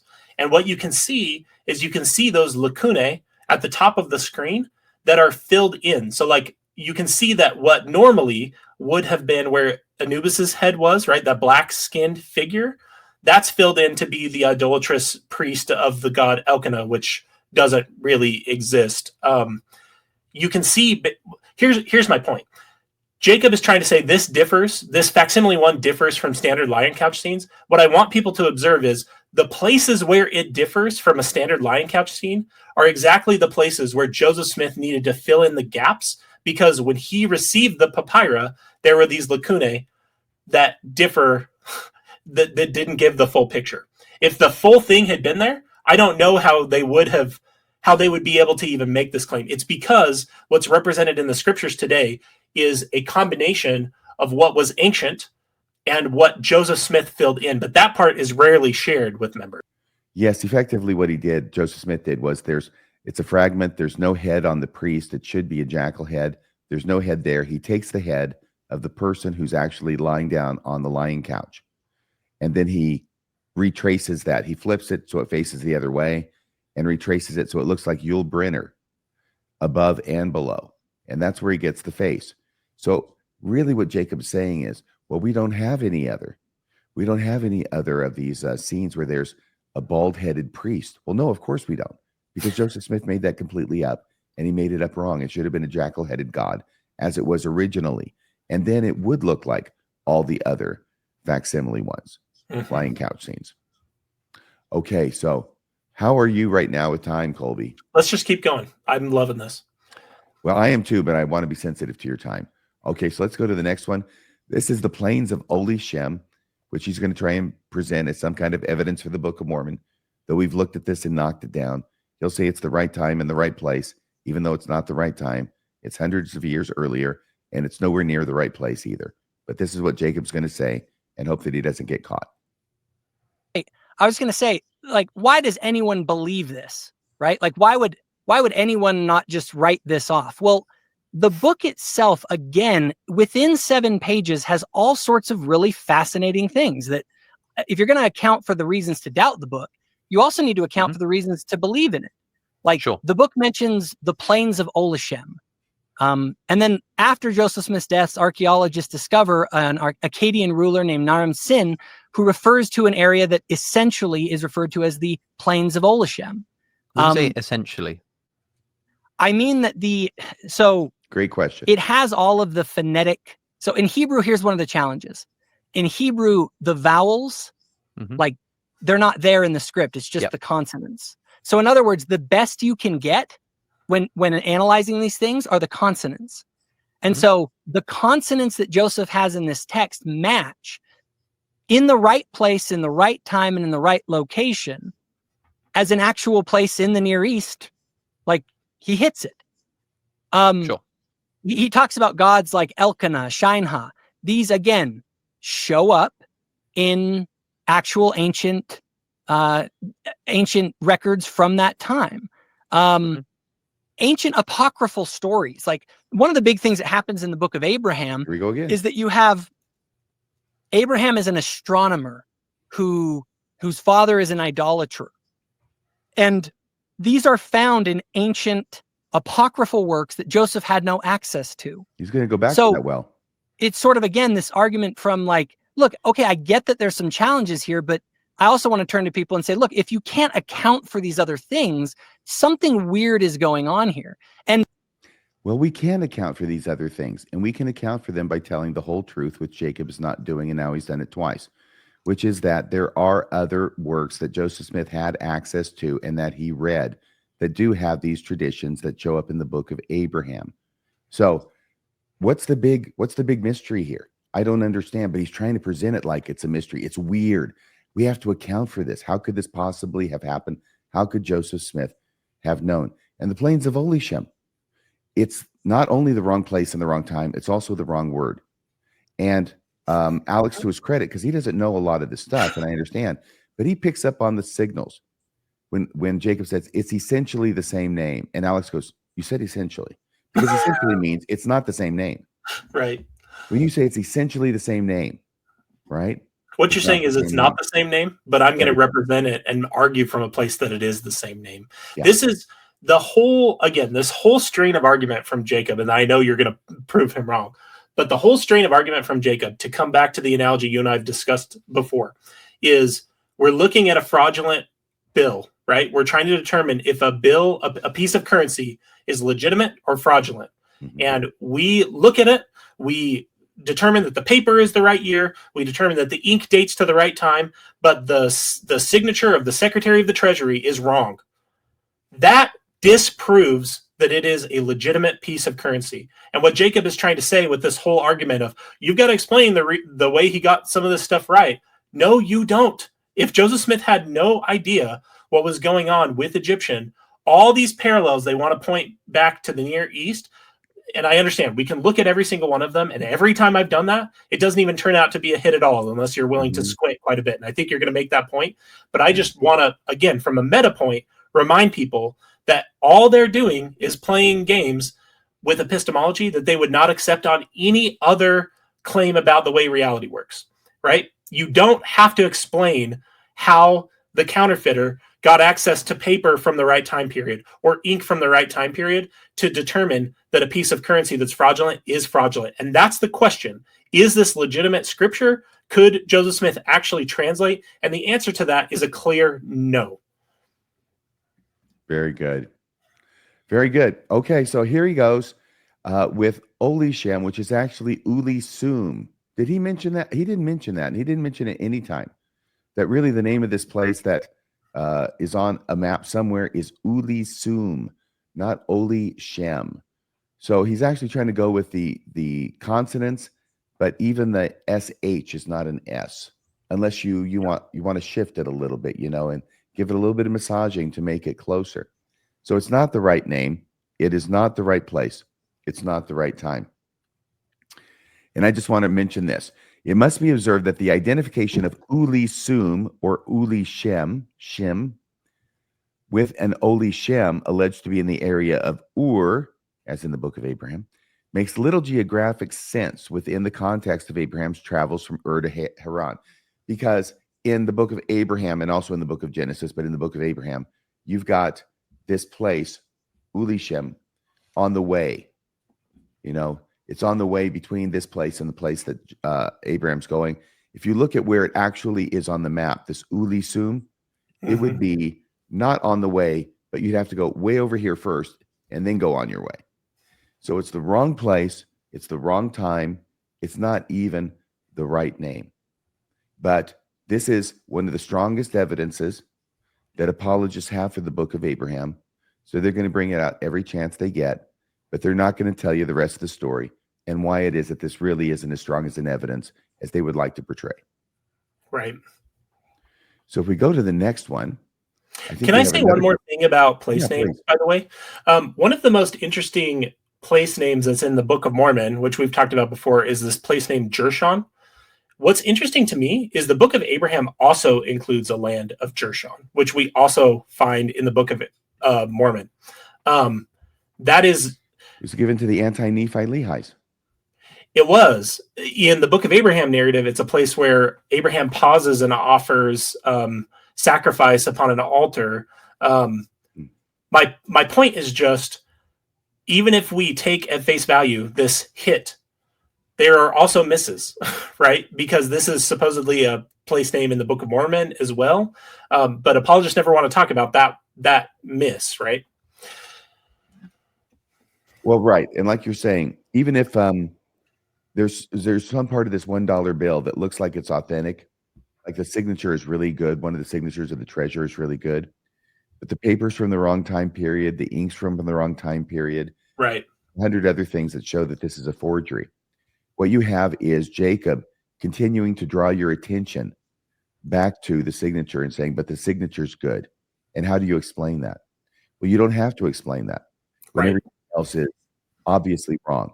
In other words, there's no amount of explanation for why that signature looks like it might be authentic that's going to make the entire dollar bill authentic. Exactly. It might be a mystery that you might want to go into. I don't know if that kind of thing appeals to you, but it's never going to prove that the dollar bill is a good dollar bill and not a forgery, because obviously it is. And it doesn't make any difference how much you try and discount or ignore all the evidence that shows it's a forgery and just look at the evidence that you think shows it's real. It's not going to help. But that's what he tries to do over and over. And I get that, because that's what I did as an apologist until I realized that doesn't make any sense. If there's a fatal flaw, if there's a true anachronism, then it means the whole thing is a forgery. And no amount of other material or evidence that makes it look legit is going to overcome that one true anachronism. So here we have the Book of Enoch. Now, this is a big subject. The main thing I want to say is that the Book of Enoch was translated into English. This is first Enoch. This is Ethiopic Enoch into English in 1821. 10 years later, Joseph Smith is translating the Bible, and he comes to expand on Enoch's story to about 2 long chapters. And that's now in the Book of Moses. What Jacob's going to do is he's going to talk about the parallels between the Book of Enoch, first Enoch, and Joseph Smith's Pearl of Great Price Enoch. But he is going to make it sound like it was not discovered. It's another, how did Joseph Smith know? It was not discovered until after Joseph Smith had written his Pearl of Great Price Enoch. So the miracle is much greater, right? Mm-hmm. Until he's called on it. And then he has to admit it. As soon as you're called on it, you have to admit it. But the game is hopefully you won't get called on it because your opponent doesn't know about it. Yep. Let's see what this sounds like. Because he says, I'm rendering excerpts from the prophecy of Enoch. And what happens is that there are all of these parallels. There's 22 different themes identified by scholars that correspond in crazy specific ways to the Book of Enoch that we've discovered since Joseph Smith. There was a... Right there. Yeah. that we've discovered since Joseph Smith. I abbreviated this, and I'm glad I did. He will get called on it later, and he will come back to it. But I'm showing the deception because that's the point of the show. Mhm. Do you think that's a deception? Oh yeah, absolutely. The Book of Enoch parallels. I know Jacob did a video on this recently. I haven't done a deep dive on this yet, but I know just because I've played this game before, right? I've had Lucy set up that football for me like Charlie Brown. I know that every time I do a deep dive on these claimed parallels or these hits, literally every time I've actually looked at them, and I'm talking about in the middle of my faith crisis when I'm still a believer, they're never hits. They're never hits in the way they represent them to be. So I know that's going to be the same case, very likely here. It's unfortunate. Now, I've got to give this a bit of background. I'll do it as quickly as I can. I title it, Joseph Was Not Involved in the Book of Abraham Reverse Engineering. Okay, everybody, we've got these Book of Abraham translation documents. Let's call it the Book of Abraham. What do you call it? Abraham materials, Abraham translation documents. They got so many names for this stuff. These are the working papers that were being used to translate English or Egyptian into English, which is part of what Joseph Smith was doing with the Book of Abraham as well. So here's the thing. We have that information that was found by Gerald Tanner and the other individual that I showed you, which shows conclusively that Joseph Smith was taking the, characters from the Egyptian papyri, putting them in the margin, and then giving the interpretations of them, which ended up being part of the Book of Abraham. Those are on these papers. Hugely damning. So what the apologist says, and what he's going to refer to here, is, aha, well, that's not really what was going on. I'm going to give you the incredibly unlikely theory that really it was the reverse, that really they were writing down the text of the Book of Abraham, and then they were putting the character in the margin, okay? Because this isn't Joseph Smith. He's not doing this, man, because it's wrong. Joseph Smith wouldn't interpret Egyptian wrong. This had to be somebody else. So it's William W. Phelps, because it's his handwriting, because he's one of Joseph Smith's scribes. Joseph Smith is dictating it, and he's taking it down. But the apologist says, no. What he's doing is, on his own time, he's trying to figure out how to do this by reverse engineering the text of the Book of Abraham back into the characters. Absolutely preposterous. And yet that's the theory. And that's what he's going to reference.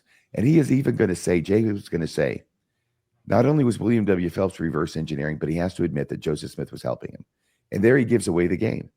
Because as Joseph Smith is helping him in this reverse engineering process, which is obviously completely incorrect, why doesn't Joseph Smith, who presumably is a translator from Egyptian to English, as in the Book of Abraham, why doesn't he say, hey, wait a second, you got this all wrong. Let me help you out here and show you how to do it right. Mm-hmm. So here's the clip. But before you do, one thing I want to say is Jacob has basically been brought to admit that Joseph was involved in this reverse engineering project because, as a reminder for folks, we had to correct him, or Dan Vogel corrected him, and I brought it to his attention, right, that these Kirtland Egyptian materials, including the grammar and alphabet of the Egyptian language and various Egyptian alphabets, one of those Egyptian alphabets is in Joseph Smith's handwriting. And so originally, Jacob's theory of trying to separate Joseph Smith from these materials was they're not in Joseph Smith's handwriting, so he had nothing to do with it. So that latter part of what you talked about is correct. But remember that Jacob only was brought to that because we corrected him.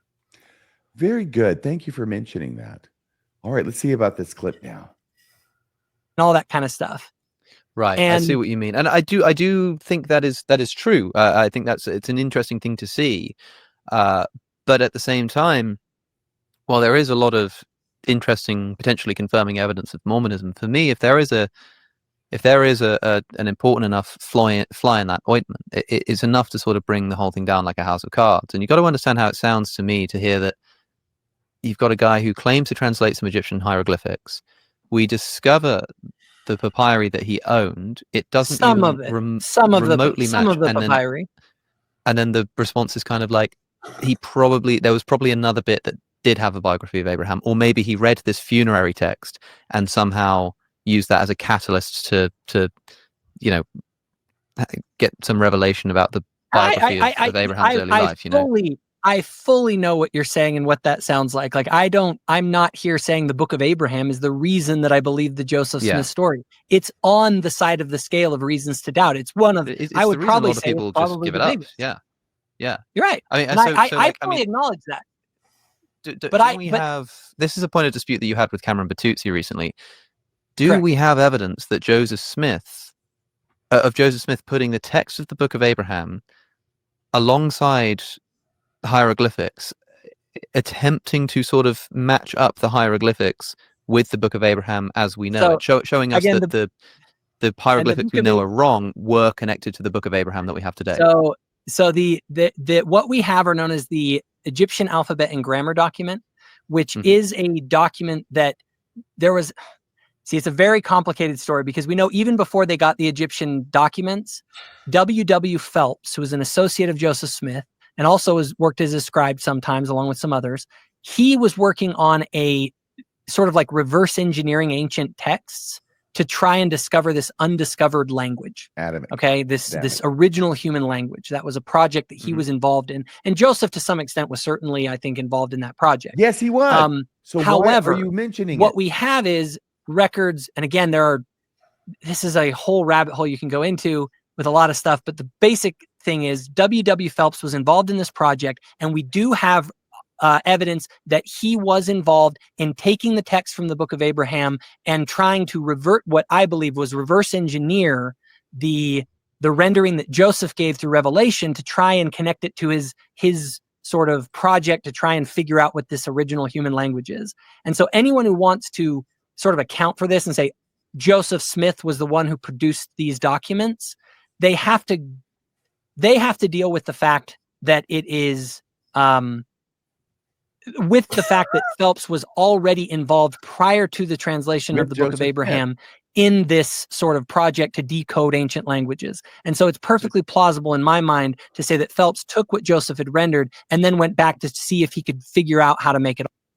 You see, he has to do it. He has to go there. I think Nibley started off with this ridiculous argument, but he has to go there because of what we just showed you. The hieroglyphs taken from the papyrus in order with the translation of paragraphs that ended up in the Book of Abraham. So he has to go there. It's ridiculous. And yet he brings it up. But he also admits that Joseph Smith was involved in it, which means why are you bringing it up at all? Because that's the whole point, is to try and get Joseph Smith away from it. If you admit that Joseph Smith was involved in it, then why are you bringing up this argument? Yeah. Them trying to separate Joseph Smith from this is really just, it is, again, desperate expediency. The reason they need to make these arguments is because when people actually understand the scope of the problem, and you can see it in the way that Alex asked the question, right? He's like, to a neutral and detached observer, this is what it looks like. And, Jacob can't even help himself and let Alex finish a sentence. He's got to jump in. Oh, some of the papyri. No, like we have the papyri. Like you can walk through with the manuscript, with the actual papyri for 3 or 4 rows of character translation, character translation, character translation. In any other context, this reverse engineering hypothesis is just something that they need to argue. It's not something that's well documented. And I know we have one more clip. And there's no evidence of it. The evidence is what we showed you, that it was being translated from it. But because it can't be that, and Mormonism be true, it has to be W.W. Phelps going backward and trying to reverse engineer. Makes no sense. Yeah, the only evidence they have is there is it dates to May 26th, 1835 letter. So Chandler doesn't arrive, I think, until July 18.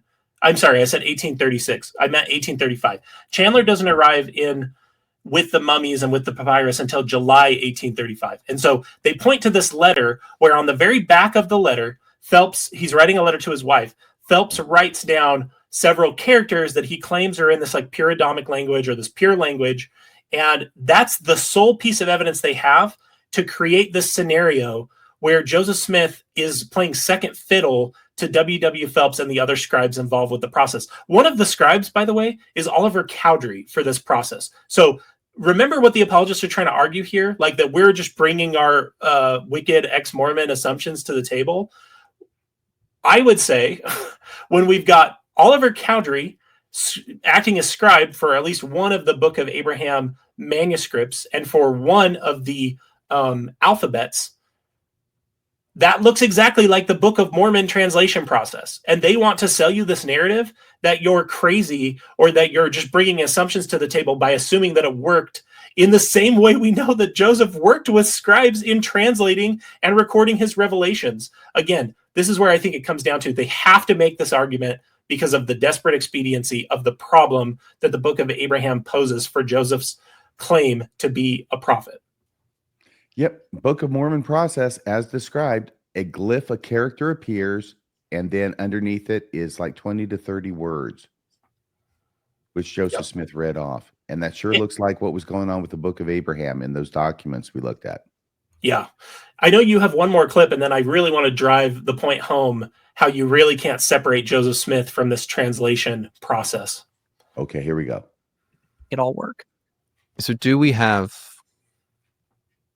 the Book of Abraham in English with hieroglyphics attempting to match up next to it in Joseph Smith's handwriting? No. What we do have is we have a document that Joseph is in Joseph's handwriting that takes some of the characters from it and then tries to decode them. Not so you do have, like, in the document we're talking about, people can watch my video on it. I released a video on this in response to Cameron Bertuzzi, is on the left-hand side, or you have Joseph Smith's handwriting. You have characters that are from the papyri that he had, but the things on the right-hand side aren't the Book of Abraham. They are other things. We do later have a document in W.W. Phelps' handwriting that has the Book of Abraham and some of these characters. But on the initial one, we don't. And as Cameron even said in his video, one of the problems with this, Joseph never claimed that he used some sort of secular method to give any of his translations. So why would he try and do this decoding work? It seems much more plausible in the historical record that what's going on here is that Joseph is assisting his friend W.W. Phelps in his pre-existing thing to try and see if they can take what he had received by revelation to try and reverse engineer the process. Yeah, unfortunately, I just don't know enough about the evidence here of what text we're looking at. I mean, in Cameron's video, he put something on screen and you respond and say, that's not actually the Book of Abraham. And it's difficult for me to attempt to decode. I'm sure that there will be people who can do a better job of that than me. He's not decoding the Book of Abraham. Joseph Smith is translating it. Okay. Yeah. In his own handwriting. And what he's trying to say is, right, there are places in the Kirtland Egyptian papers, right, where you have Egyptian characters and the translation of the Book of Abraham next to it. We showed it. Then we also have and that's in W.W. Phelps' handwriting because Joseph Smith is dictating. He always used scribes.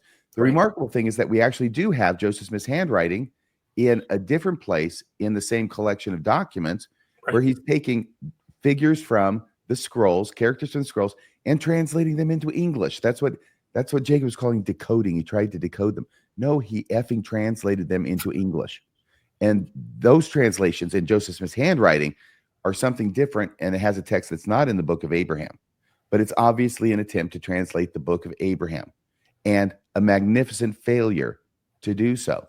So what Joseph Smith is proving is that he doesn't know anything about how to translate Egyptian correctly from Egyptian into English in an example that doesn't have to do with the text of the Book of Abraham. So why should we think he's any better at translating into what became the Book of Abraham? Right. And to buy this argument from Jacob, you have to initially buy this separation between revelation, the revelation that was received as the Book of Abraham, and the translation project. If you'll go to the next screen, I want to blow a hole in this.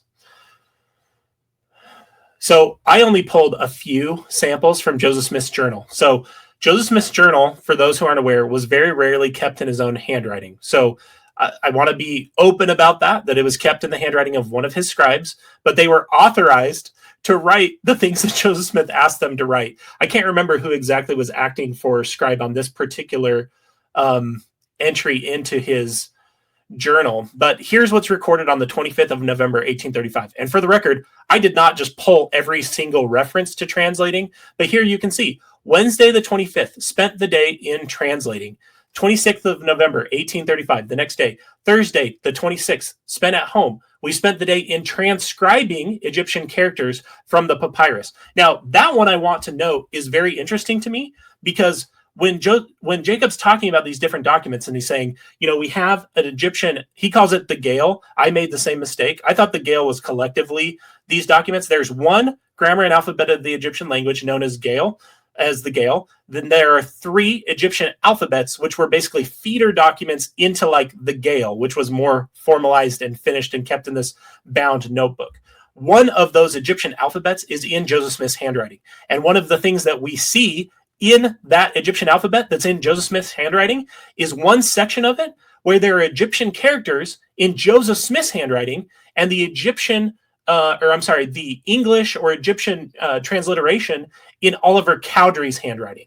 So this particular entry on the 26th of November, 1835 is very interesting to me, because what it tells you is there should be a document that exists that has Egyptian characters in Joseph Smith's handwriting, right? That we just have Egyptian characters, no translation, because there's a difference between transcription and translation. And here we see that. And then what do we see when we actually look at these documents? We see that exactly. And we're going to look at that in just a second. But I'd be remiss if I didn't read this journal entry from the 12th of December, 1835 first, because it's pretty freaking hilarious. It says, Friday, Saturday morning, 11th, 12th at home, spent the forenoon in reading, and at about 12 o'clock, a number of young persons called to see the records, Egyptian records. I requested my scribe to exhibit them. He did so. One of the young ladies who had been examining them was asked if they have the appearance of antiquity. She observed with an air of contempt that they did not.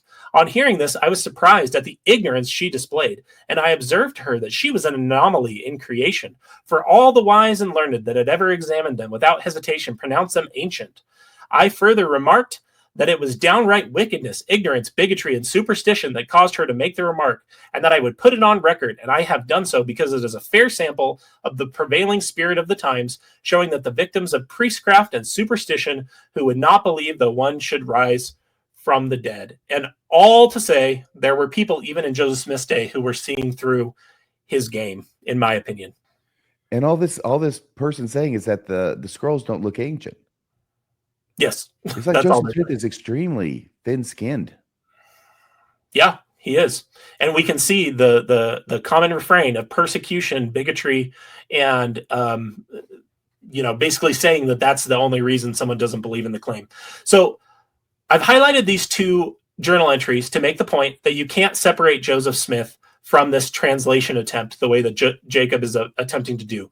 If you'll go to the next slide, I think this will really drive this home. So here's another journal entry, October 1st, 1835. This afternoon, labored on the Egyptian alphabet. Again, we have an Egyptian alphabet in Joseph Smith's handwriting. So what we see in his journal matches with the evidence that we have, in the company with Brother Oliver Cowdery and William W. Phelps. And look at this last line. I bolded it. The system of astronomy was unfolded. Remember what Jacob is trying to get you to buy here, which is that there's a difference between revelation that led to the Book of Abraham and this translation project. Right here, they're working on the Egyptian alphabet, and the system of astronomy was unfolded. Okay, the images that I have on the screen are 2 of the Egyptian alphabets.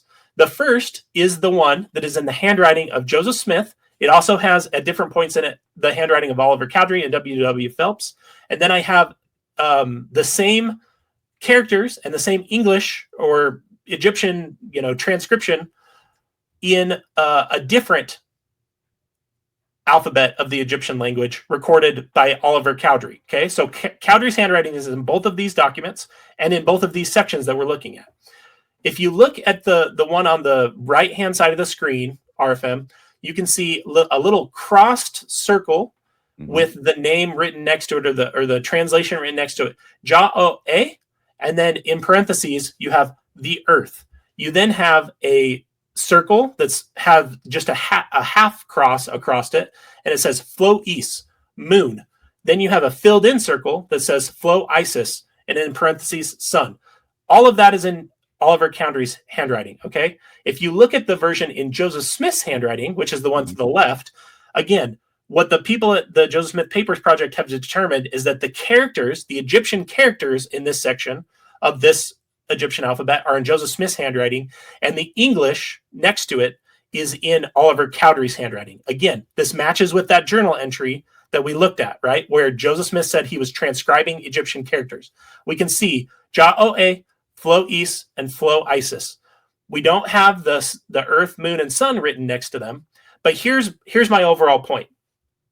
Jacob is trying to separate these translation documents from revelation.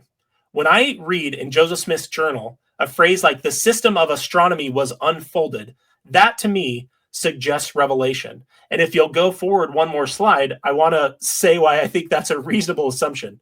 This is facsimile 2 from the Book of Abraham. It's what's known as a hypocephalus. This is something that would have been placed under the head of one of the mummies. It's a circular scrap of papyrus. There were also lacuna attached to this one. And Joseph Smith gives different interpretations of the different figures in this facsimile like he does with the other ones. Okay? I want people to remember Ja-O-A, earth, Flo-Is, moon, and Flo-Isis, sun. This is the system of astronomy in the Book of Abraham that Joseph Smith writes as they're working on the Egyptian alphabet was unfolded. Okay? So to me, that suggests revelation.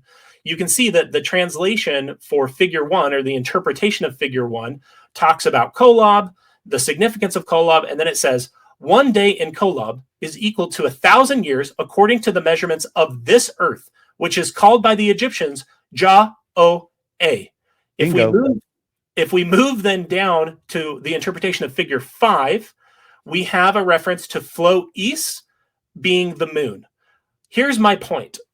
Jacob wants to completely separate these Egyptian alphabet documents and the grammar and alphabet of the Egyptian language because they are such nonsense from Joseph Smith and from this revelatory process.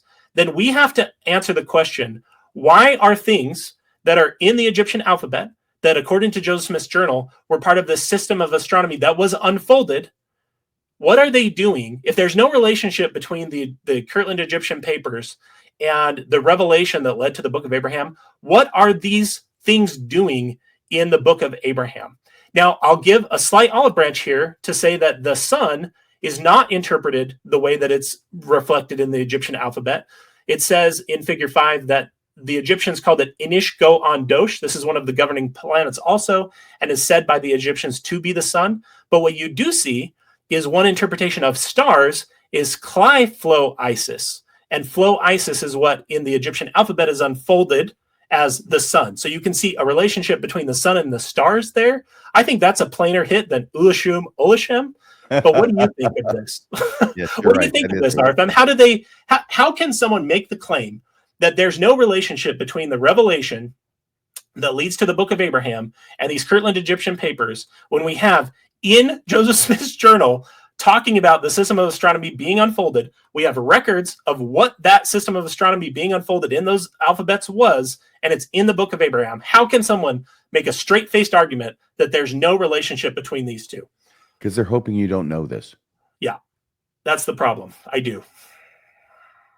That is always the apologist's problem. And it's always their fear, is that the person they're talking to will know as much as they know or more.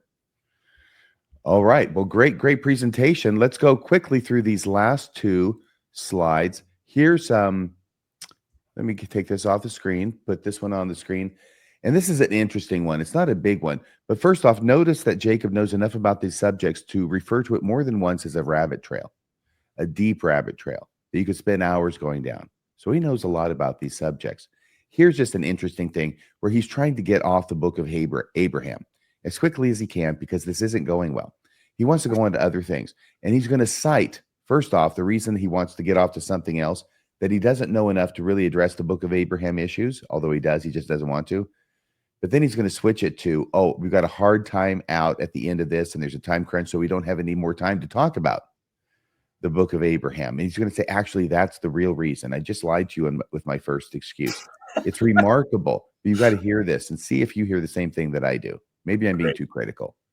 But it's something that's worth addressing. And also, as you recognize, this does cause a lot of people a lot of concern. And I can understand it because although, okay, doesn't Joe, how many scrolls, how many, like, what does the the LDS Church like have in its collection? What it got from the Met in terms of the Joseph Smith papyri?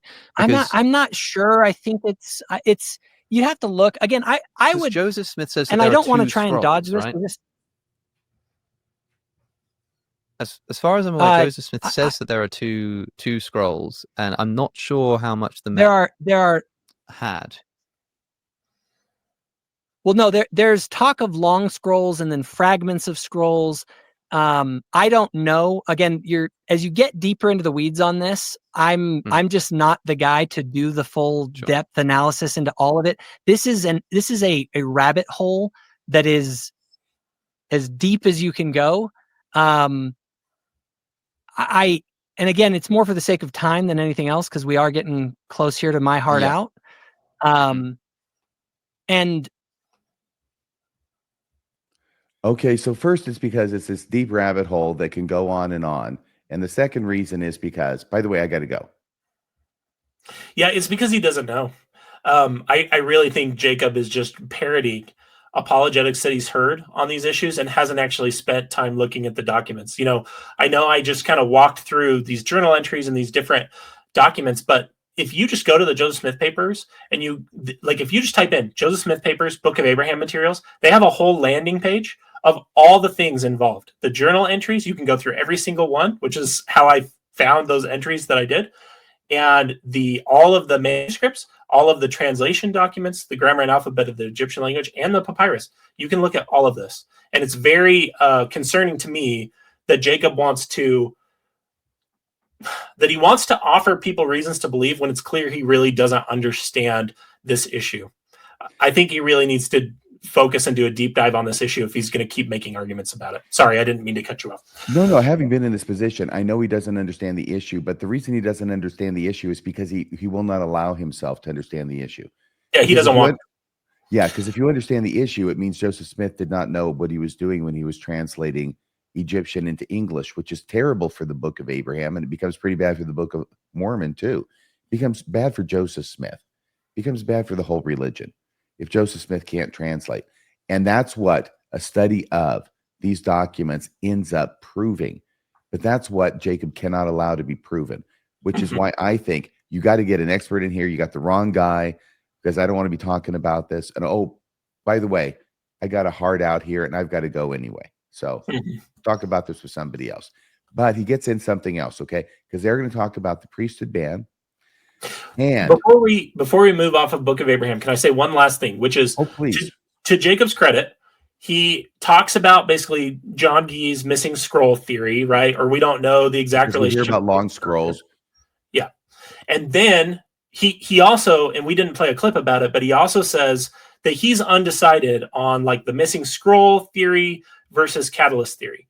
I just have to observe that the catalyst theory is basically the only ground left for the apologists if they're going to be intellectually honest in dealing with these documents.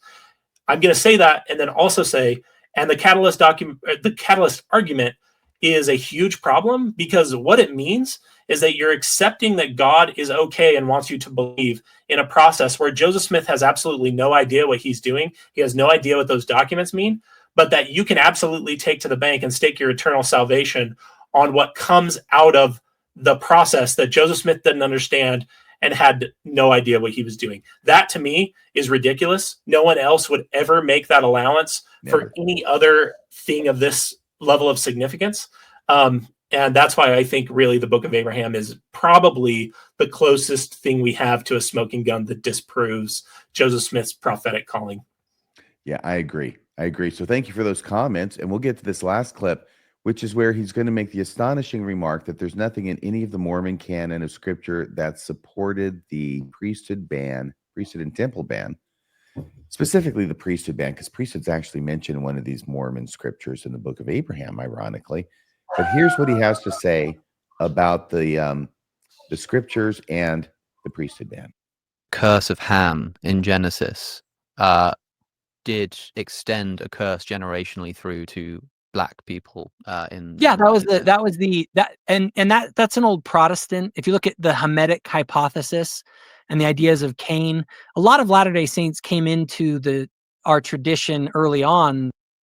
Okay, so let me stop here for just a second to observe that this is one of these dumb ideas. He's going to blame the Protestants, that the Mormons adopted the Protestants' argument about the curse of Cain as far as slavery goes, not as far as the priesthood goes. This is about slavery and making black people in the United States into slaves, and that being justified by the Bible through this curse of Cain doctrine that the Protestants came up with.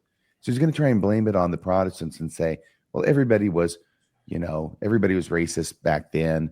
And of course, the church is going to adopt this without ever once dealing with what that means, which is this is not just another church. Remember, this is supposed to be the one true and living church with a prophet of God at the head. And the whole purpose of this church was to restore the true church that had been corrupted by Protestantism.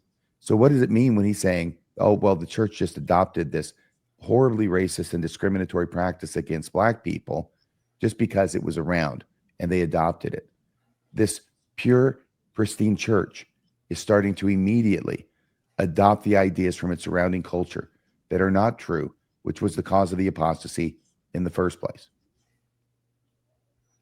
Yeah, yes. So at the premise level, you're absolutely right. I think the other thing that's funny is in the point of him trying to make that point, he said there is no Mormon scripture that supports basically that past view of institutionalized racism, and that's just a lie. It's codified.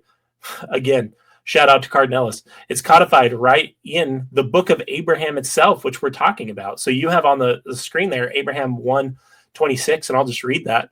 It says, Pharaoh, being a righteous man, established his kingdom and judged his people wisely and justly all his days, seeking earnestly to imitate that order established by the fathers in the first generations in the days of the first patriarchal reign, even the reign of Adam, and also of Noah, his father, who blessed him with the blessings of the earth and with the blessings of wisdom, but cursed him as pertaining to the priesthood. Now Pharaoh, being of that lineage by which he could not have the priesthood, notwithstanding, the pharaohs would fain claim it from Noah through Ham. So this is absolutely codified right into Scripture, this idea of the curse of Ham, whether it originated from racist Protestants or not. Why is it in the Book of Abraham, Jacob? And why did you represent that there is no root, no scriptural root for the church's racism in the Scriptures? Because it's right there in the book that you've been talking about.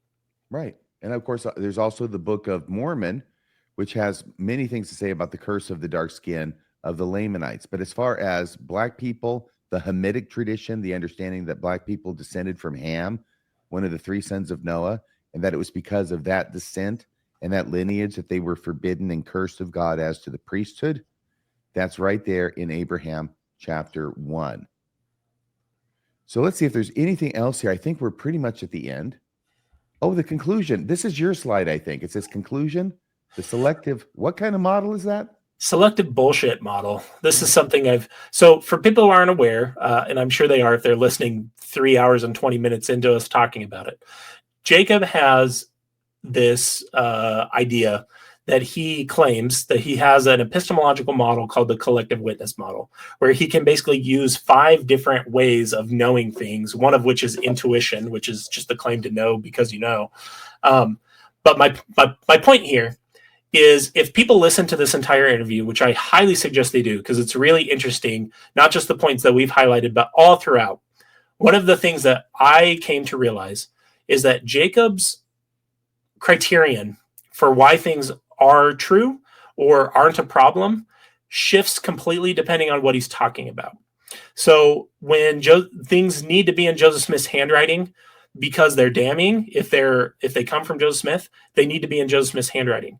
But like the 1838 account of the first vision, that's not in Joseph Smith's handwriting, right?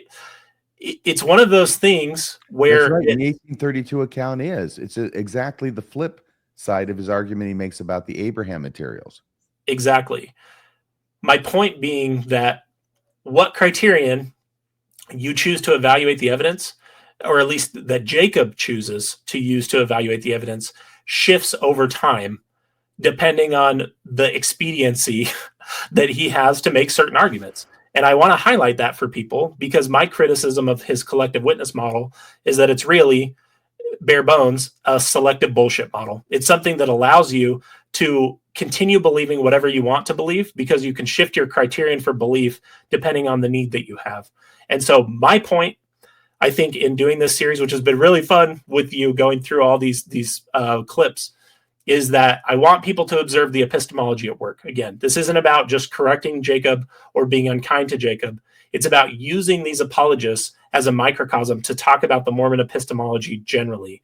And I think when you see people choosing which criterion they're going to choose to believe or not to believe, or how to evaluate evidence willy-nilly, and to be able to shift on a dime, you need to be very wary of whether there's just bias and these cognitive biases informing the conclusions, or if it's really an honest evaluation of the evidence. And I think if people listen to this video and they actually look at the evidence themselves, they'll see exactly what I see, which is that Jacob's epistemology is selective bullshit epistemology. It allows him to believe whatever he wants.